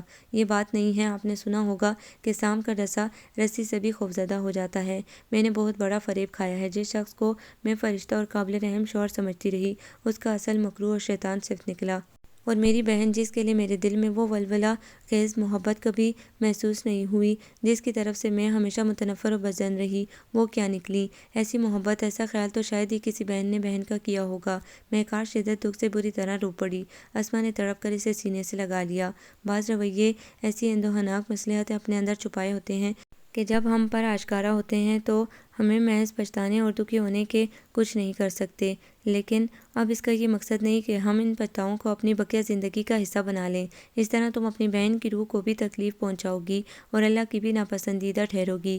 اب سمجھو میں تمہاری مہوش آپی ہوں اور ان کے بدلے کی ساری محبتیں تم مجھ پر لٹاؤ۔ مجھے تم بڑی بہن کی طرح ہی پاؤ گی۔ دیکھو مہوش کے واسطے تمہیں خود کو بدلنا ہوگا اور ایک اچھی خالہ کی طرح اپنے آنے والے ننھے بھانجے یا بھانجی کے لیے تیاری بھی کروانی ہوگی۔ اسما نے کچھ شرما کر اشارہ کیا تو وہ برستے آنسوں کے درمیان مسکرا دی۔ بابا جان، آپ نے جویریہ کی انگیجمنٹ کر دی اور مجھے بتانا تک گوارا نہیں کیا۔ کیا میں اس کا بڑا بھائی نہیں ہوں؟ اس پر حق نہیں رکھتا؟ گھر میں آتے ہی دادی جان نے یہ خبر سن کر وہ سیدھا ان کے بیڈ روم میں چلا آیا تھا۔ اوہ بڑا بھائی، حق؟ تم نے کبھی انہیں سمجھا ہے؟ بہنیں جو آج حق جتانے چلے آئے، وہ میری بیٹیاں ہیں، میں حق رکھتی ہوں ان کے بارے میں سوچنے کا۔ فائزہ بیگم بے ساختہ بول پڑیں، آپ کی اس میں اور میری نے ہمارے درمیان فاصلوں کو کبھی ختم ہونے نہیں دیا، لیکن اب میں کوئی پرواہ نہیں کروں گا۔ جب تک لڑکے اور اس کے خاندان کے بارے میں مکمل معلومات نہ کر لوں، بات آگے نہیں بڑھ سکتی۔ شموئیل نے اٹل لہجے میں کہا، ارے واہ، مان نہ مان میں تیرا مہمان، تم نے انگیجمنٹ کو کوئی کھیل سمجھا ہے؟ خاموش رہو بیٹے، ابھی صرف رشتہ آیا ہے، تم بہت بیزی تھے، اسی لیے میں انتظار کر رہا تھا کہ تم فارغ ہو تو بات کروں۔ تم جویریہ سویرا کے بھائی ہو اور پورا حق رکھتے ہو ان پر۔ لڑکے سے کل میں ملوا دیتا ہوں تمہیں، پھر باقی کام تمہارا ہے۔ راہیل صاحب جو بیٹے کو اس روپ میں دیکھنے کے انتظار میں کب سے تھے، آج دلی مراد پوری ہوتے دیکھ کر مسرت سے لبریز لہجے میں گویا ہوئے، میرے سگے بھائی کا بیٹا ہے، کوئی آوارہ بدماش تھوڑی ہے۔ فی الحال لڑکی کا بھائی جب تک مطمئن نہیں ہوگا کوئی فیصلہ بھی نہیں ہوگا۔ بیٹے کی محبت پا کر راہیل صاحب پھولے نہ سما رہے تھے۔ کال بیل کی آواز پر اس نے گیٹ کھولا اور سامنے کھڑے ہوئے شخص کو دیکھ کر لمحے بھر کو وہ عجیب سی کیفیت کا شکار ہو گئی۔ اسے اپنے ٹارچر کیے جانے والے لمحات یاد آ گئے۔ اس کے چہرے پر پتھر جیسی سختی نمودار ہو گئی۔ وہ عمیر، مسز عمیر ہیں۔ اسے دیکھ کر وہ بھی چونک گیا تھا۔ وہ بھول ہی گیا تھا کہ وہ یہاں ہیں۔ اس نے شدید مخالفت کی تھی اسے دارالامان کی بجائے گھر لانے کی۔ جواب میں اس نے کچھ نہیں کہا تھا۔ اندر جا کر اسما کو اطلاع کر دی تھی اور وہ خود کچن میں آ گئی تھی۔ وہ میاں بیوی بہت مہمان نواز لوگ تھے، انجانے لوگوں کی بھی خوب خاطر مدارت کیا کرتے تھے۔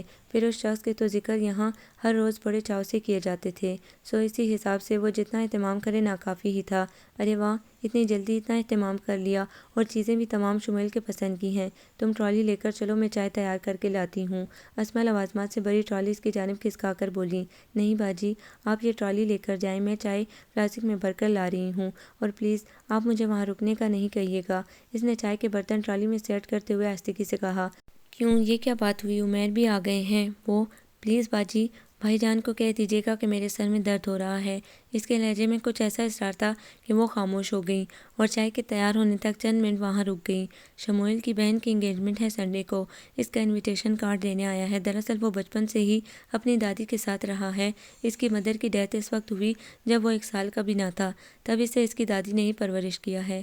اس کے فادر نے دوسری شادی کر لی تھی، لیکن دوسری ماں کب شوہر کی پہلی اولاد کو اپنا سمجھتی ہے، بلکہ وہ بزنس کے بہانے راہیل انکل کو اس ملک سے ہی باہر لے گئیں اور کبھی کبھی یہاں آتی تھی ان کے ساتھ۔ پھر 2 بیٹیاں ہونے کے بعد تو ان کا دماغ اور زیادہ ہی خراب ہو گیا ہے۔ شموئیل محبتوں کو ترسا ہوا انسان ہے، مجھے تو بہت ترس آتا ہے اس پر، کس طرح اتنی چھوٹی عمر میں ماں کی محبت و شفقت سے تو محروم ہوا ہی تھا، پھر باپ سے بھی دور کر دیا گیا۔ اگر ان کی دادی اتنی اچھی چاہنے والی، خیال رکھنے والی نہ ہوتی تو آج وہ اتنے اچھے انسان نہ ہوتے۔ چائے تیار ہو چکی ہے، جلدی جائیں، سب ٹھنڈا ہو جائے گا۔ وہ فلاسک ٹرالی میں رکھے ان سے مخاطب ہوئی۔ اسے شموئیل کی تعریف ایک آنکھ نہ بھا رہی تھی، اس کے اندر لاوا سا کھولنے لگا تھا۔ اسما کے جانے کے بعد اس نے کچن کی صفائی کی اور اپنے کمرے میں آ گئی۔ اس کے اندر بے چینی و اضطراب سا پھیلتا جا رہا تھا۔ چند منٹ وہ کارنر پر رکھی چیزوں کو دوبارہ ترتیب دینے لگی، اس سے بھی بے کلی دور نہ ہوئی۔ شموئیل خان، تم محبتوں کو نہیں، انسانیت و اخلاقیات کے ترسے ہوئے انسان ہو، اس نے نفرت سے سوچا۔ اس کی نگاہوں میں وہ مناظر گھومنے لگے جب وہ اسے صابر ملک کے خلاف معلومات حاصل کرنا چاہ رہا تھا، اور وہ چیخ چیخ کر، رو کر، گڑ گڑا کر کہہ رہی تھی کہ وہ کچھ نہیں جانتی، لیکن اسے یقین نہ آیا تھا۔ کتنا بے رحم و شفاق تھا وہ، پتھر سے بنا جیتا جاگتا سانس لیتا انسان۔ اس کے دہکتے بازو کی گرفت اسے ابھی بھی اپنے شانوں کو جکڑے ہوئے محسوس ہو رہی تھی۔ شموئیل خان، میں تمہیں معاف نہیں کروں گی۔ دونوں میاں بیوی کے بے حد اصرار کے باوجود وہ انگیجمنٹ میں نہیں گئی تھی۔ اسما نے واپسی کے بعد وہاں کی ایک ایک بات اسے بتائی تھی۔ وہ بہت متاثر تھی ان لوگوں سے۔ عمیر نے بہت شاندار ارینجمنٹ کی تھی، سگے بھائی سے بڑھ کر حق نبھا رہا ہے۔ جویریہ دلہن بن کر بہت اچھی لگ رہی تھی۔ دلہا نے دلہن کو رنگ پہنائی تھی، لیکن دلہن نے شرم کے مارے رنگ نہ پہنائی۔ شموئیل نے دلہا کو رنگ پہنائی تھی۔ اس دن اس کی ممی بھی سوتیلے بیٹے سے بہت خوش نظر آ رہی تھی، اور کیوں نہ آتی بھئی، جس کو کبھی انہوں نے اپنا نہیں سمجھا، اس نے اپنوں سے بڑھ کر خود کو منوایا۔ اور شموئیل کی دادی وہاں آئی ہوئی ایک ایک لڑکی کو بہانوں سے شموئیل کو دکھا رہی تھی کہ وہ شاید کسی کو پسند کرے تو وہ بھی اپنی دیرینہ آرزو اس کی شادی کی پوری کریں۔ مگر شموئیل کہاں فیشن کے نام پر کارٹون بن کر آنے والی لڑکیوں کو پسند کر سکتا تھا۔ اس نے ایک آنکھ کسی کو دیکھنا گوارا نہیں کیا۔ وہ ایسا ہی ہے، شریف و باکردار۔ باجی، اگر آپ کا شموئیل نامہ مکمل ہو گیا ہو تو شاپنگ کو چلیں، مہکار کی قوت بردار جواب دے گئی تو اسے ٹوکنا ہی پڑا۔ 1 ہفتے سے یہ تذکرے سے پوری طرح ازبر ہو چکے تھے، مگر اسما کی طبیعت ابھی تک سیر ہی نہ ہو پا رہی تھی۔ ہاں ہاں، کیوں نہیں، یہی تو چند دن ہیں میرے پاس باہر نکلنے کو، پھر تو ڈاکٹر نے پابندی لگا دینی ہے، اس لیے میں چاہتی ہوں گھر میں 2-3 ماہ کا سامان اسٹاک ہو جائے۔ عمیر کو گھریلو شاپنگ کرنے نہیں آتی، اور تم تو گھر سے تنہا نکلنا جانتی ہی نہیں ہو۔ بڑی سی چادر سے خود کو ڈھانپتے ہوئے انہوں نے حسب عادت طویل جواب دیا تھا۔ خریداری کرتے ہوئے انہیں وقت گزرنے کا احساس نہ ہوا۔ وہ جب شاپنگ سینٹر سے باہر آئیں، دوپہر کی روشنی شام کی سرمئی غبار میں ڈھل چکی تھی۔ بہت تھک گئے؟ آؤ، یہاں قریب ہی ریسٹورنٹ ہے، وہاں کے سینڈوچ اور چائے بہت لذیذ ہوتی ہے، وہاں کچھ کھا پی لیں گے تو توانائی لوٹ آئے گی، چائے سے تھکن دور ہو جائے گی۔ نہیں باجی، اتنے شاپنگ بیگز کے ہمراہ کسی ہوٹل یا ریسٹورینٹ میں جانا اچھا نہیں لگتا، اب سیدھے گھر چلیں گے، وہاں جا کر چائے وغیرہ پئیں گے۔ مہکار ٹیکسی اسٹینڈ کی جانب بڑھتی ہوئی بولی۔ بات معقول تھی۔ اسما اس کے پیچھے پیچھے چل پڑی۔ ٹیکسی اسٹینڈ پر اس وقت کوئی ٹیکسی نہیں تھی۔ رکشا کی تلاش میں انہوں نے قدم آگے بڑھائے ہی تھے کہ ڈارک بلو چمچماتی کار ان کے قریب آ کر رکی تھی۔ ڈرائیونگ سیٹ پر شمول کو دیکھ کر اسما خوش ہو گئی، لیکن مہکار کے چہرے پر ناگواری کے تاثرات اس کی جان دیدہ نگاہوں سے بھی مخفی نہ رہ سکے تھے۔ آئیے، میں ڈراپ کر دوں گا آپ کو، اس نے باہر نکل کر ان کے ہاتھ سے بیگ تو شاپر لیتے ہوئے کہا۔ آپ اتنی دیر سے یہاں خوار ہو رہے ہیں، شام کے وقت رکشا ٹیکسی مشکل سے ملتے ہیں۔ چلو آ جاؤ، شمول کوئی غیر نہیں ہے، بھائیوں کی طرح عزیز ہے مجھے، ہم آرام سے گھر پہنچ جائیں گے۔ اسما اس کے ہاتھ سے سامان لے کر شمول کو دیتی ہوئی اسے سمجھانے لگی۔ ڈگی میں سامان رکھتے ہوئے ڈارک گلاسز کے پیچھے سے شمول نے پہلی بار اسے غور سے دیکھا۔ شام کی سرمئی دھند میں اسٹریٹ لائٹس کی سنہری روشنی میں دمکتا اس کا نوخیز حسن سیاہ نیٹ کے سوٹ میں اس کی گلاب رنگت گلاب کی طرح ہی کھلی کھلی لگ رہی تھی۔ اتنا سادہ بھرپور حسن اس نے حیرانگی سے دیکھا اور دیکھتا ہی رہ گیا۔ دل میں لگے تمام قفل یکدم ہی ٹوٹ گئے تھے۔ دل و جذبات کی دنیا اس طرح بدلی تھی کہ وہ حیران رہ گیا۔ ڈرائیونگ سیٹ پر بیٹھ کر بیک مرر کو اس کے چہرے پر فوکس اس نے بے اختیار ہی کیا تھا۔ آپ یہاں کیا کر رہے تھے شمول؟ اسما نے سیٹ سے ٹیک لگاتے ہوئے استفسار کیا۔ جویریہ کے سسرال والے جلد شادی کرنا چاہ رہے ہیں، اسی سلسلے میں جویلری شاپ گیا تھا، اس نے بیک مرر میں دیکھتے ہوئے جواب دیا تھا۔ مہکار نے ایک دفعہ بھی سر نہیں اٹھایا تھا۔ اسے سخت غصہ تھا اس شخص کی کار میں سفر کرنے کا۔ اس بات سے وہ بے خبر تھی کہ وہ تمام راستے اس سے سر پھیرے شخص کی نگاہوں کے حصار میں ہی رہی تھی۔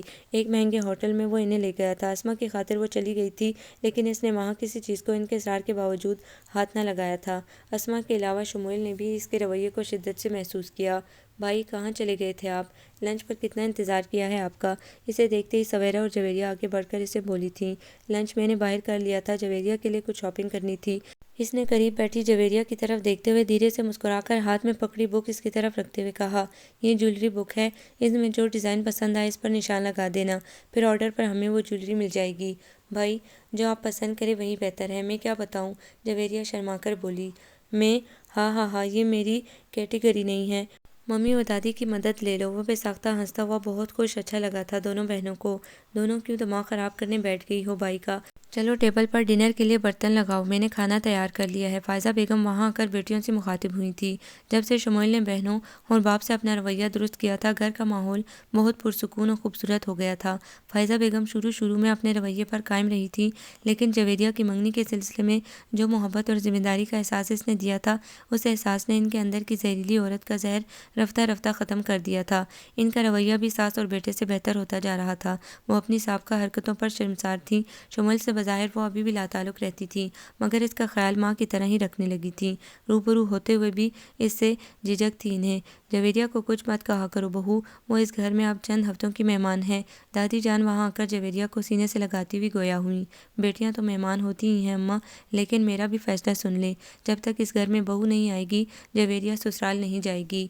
اور یہ ہوئی نا بات، سویرا مکہ لہرا کر پرجوش انداز میں چیخی۔ بہو تو جب آئے گی جب بیٹے کی رضا ہوگی، یہاں تو بیٹے صاحب کسی کلموہی کا غم سینے سے لگائے گھوم رہے ہیں، انہیں کسی کی فکر ہے نہ پرواہ۔ دادی کا لہجہ جلا کٹا تھا۔ ایسی کوئی بات نہیں ہے اماں، میں نے عمیر سے معلوم کیا ہے، وہ کہہ رہا تھا کہ اس نے اس جھنجھٹ سے بچنے کے لیے یہ فرضی کہانی سنا رکھی ہے جو قطعی حقیقت نہیں ہے۔ فائزہ بیگم نے ہکا بکا کھڑے شمول کی جانب دیکھتے ہوئے مسکرا کر کہا، عمیر، تمہیں چھوڑوں گا نہیں میں، ایڈیٹ۔ اس نے تصور میں عمیر کی درگت بنائی تھی۔ واہ بھئی، شاباش ہے، بوڑھی دادی کی چاہ کا یہ صلہ دیا ہے تم نے۔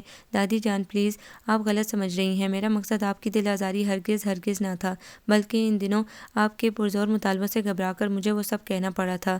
اس نے ناراض دادی کو مناتے ہوئے عاجزی سے کہا، معاف کر دیں اماں، بچہ ہے، آئندہ کبھی ایسی بات نہیں ہوگی۔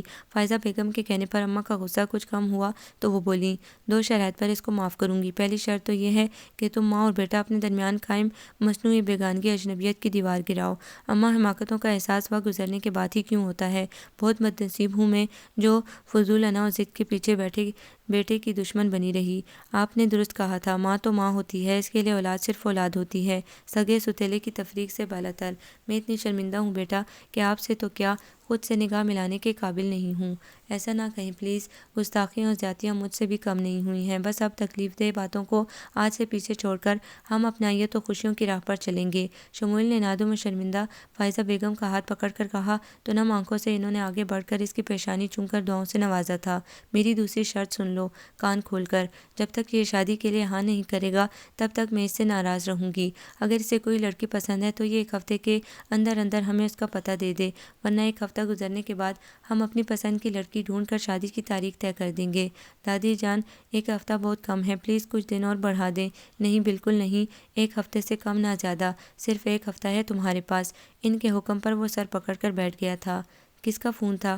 مہکار کا سرخ چہرہ اور ریسیور غصے سے رکھنے کے انداز سے وہ سمجھ چکی تھی کہ کس کا فون ہو سکتا ہے، مگر پھر بھی انجان بن کر پوچھنے لگی۔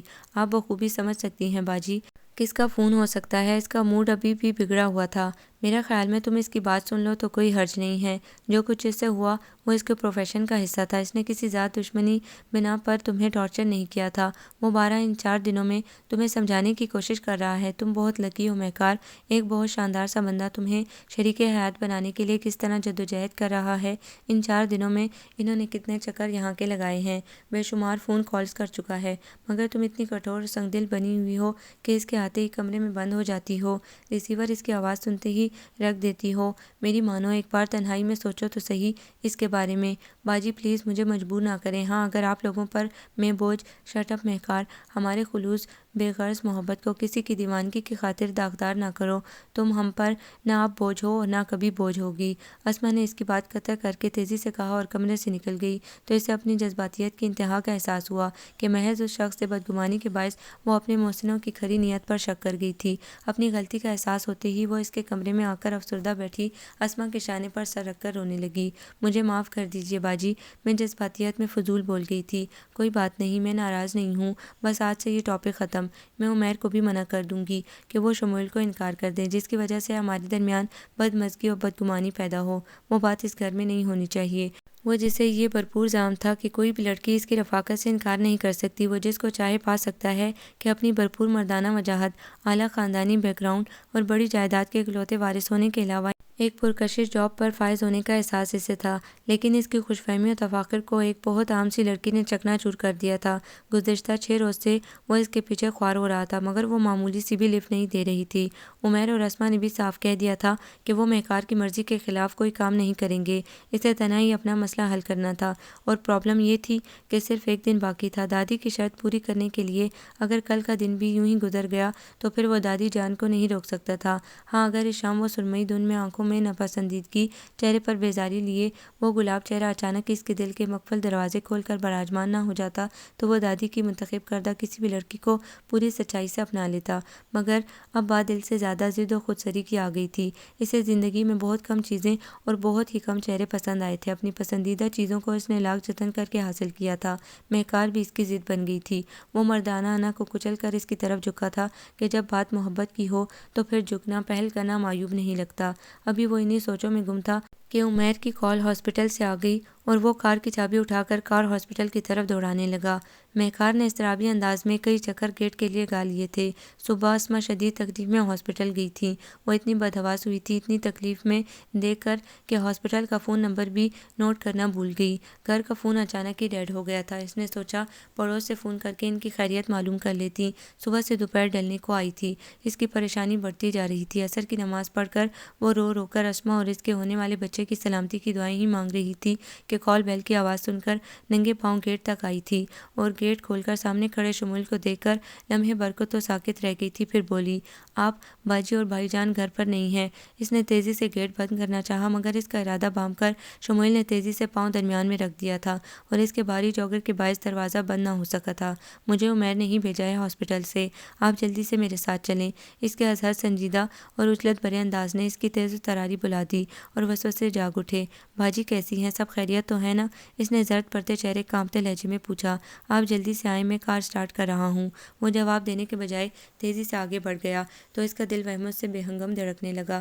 راستے میں اس نے 2-3 بار صورتحال جاننے کی کوشش کی، مگر وہ کوئی جواب دیے بغیر کافی رش ڈرائیونگ کرتا رہا اور وہ خاموش ہو کر قرآنی آیتوں کے درمیان سب خیریت ہو کی دعائیں مانگتی رہی۔ پھر اس نے ریسٹ واچ پر نگاہ ڈالی تو سفر کرتے ہوئے 1 گھنٹہ گزر چکا تھا، حالانکہ وہ کئی بار اسما کے ساتھ اس کی چیک اپ ڈیٹ پر جاتی رہی تھی۔ گھر سے ہاسپٹل بہت نزدیک تھا، صرف 15-20 منٹ کی مسافت پر۔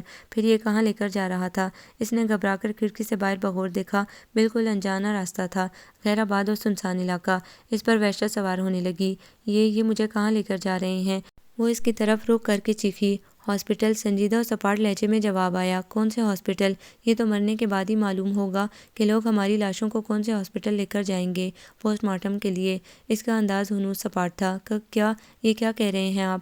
میرے پاس صرف یہ چند گھنٹے ہیں، پھر کل سے نیا ہفتہ شروع ہو جائے گا۔ تم ایک انتہائی بیوقوف و احمق لڑکی ہو۔ تمہاری نگاہوں میں میری کوئی اہمیت نہیں ہے۔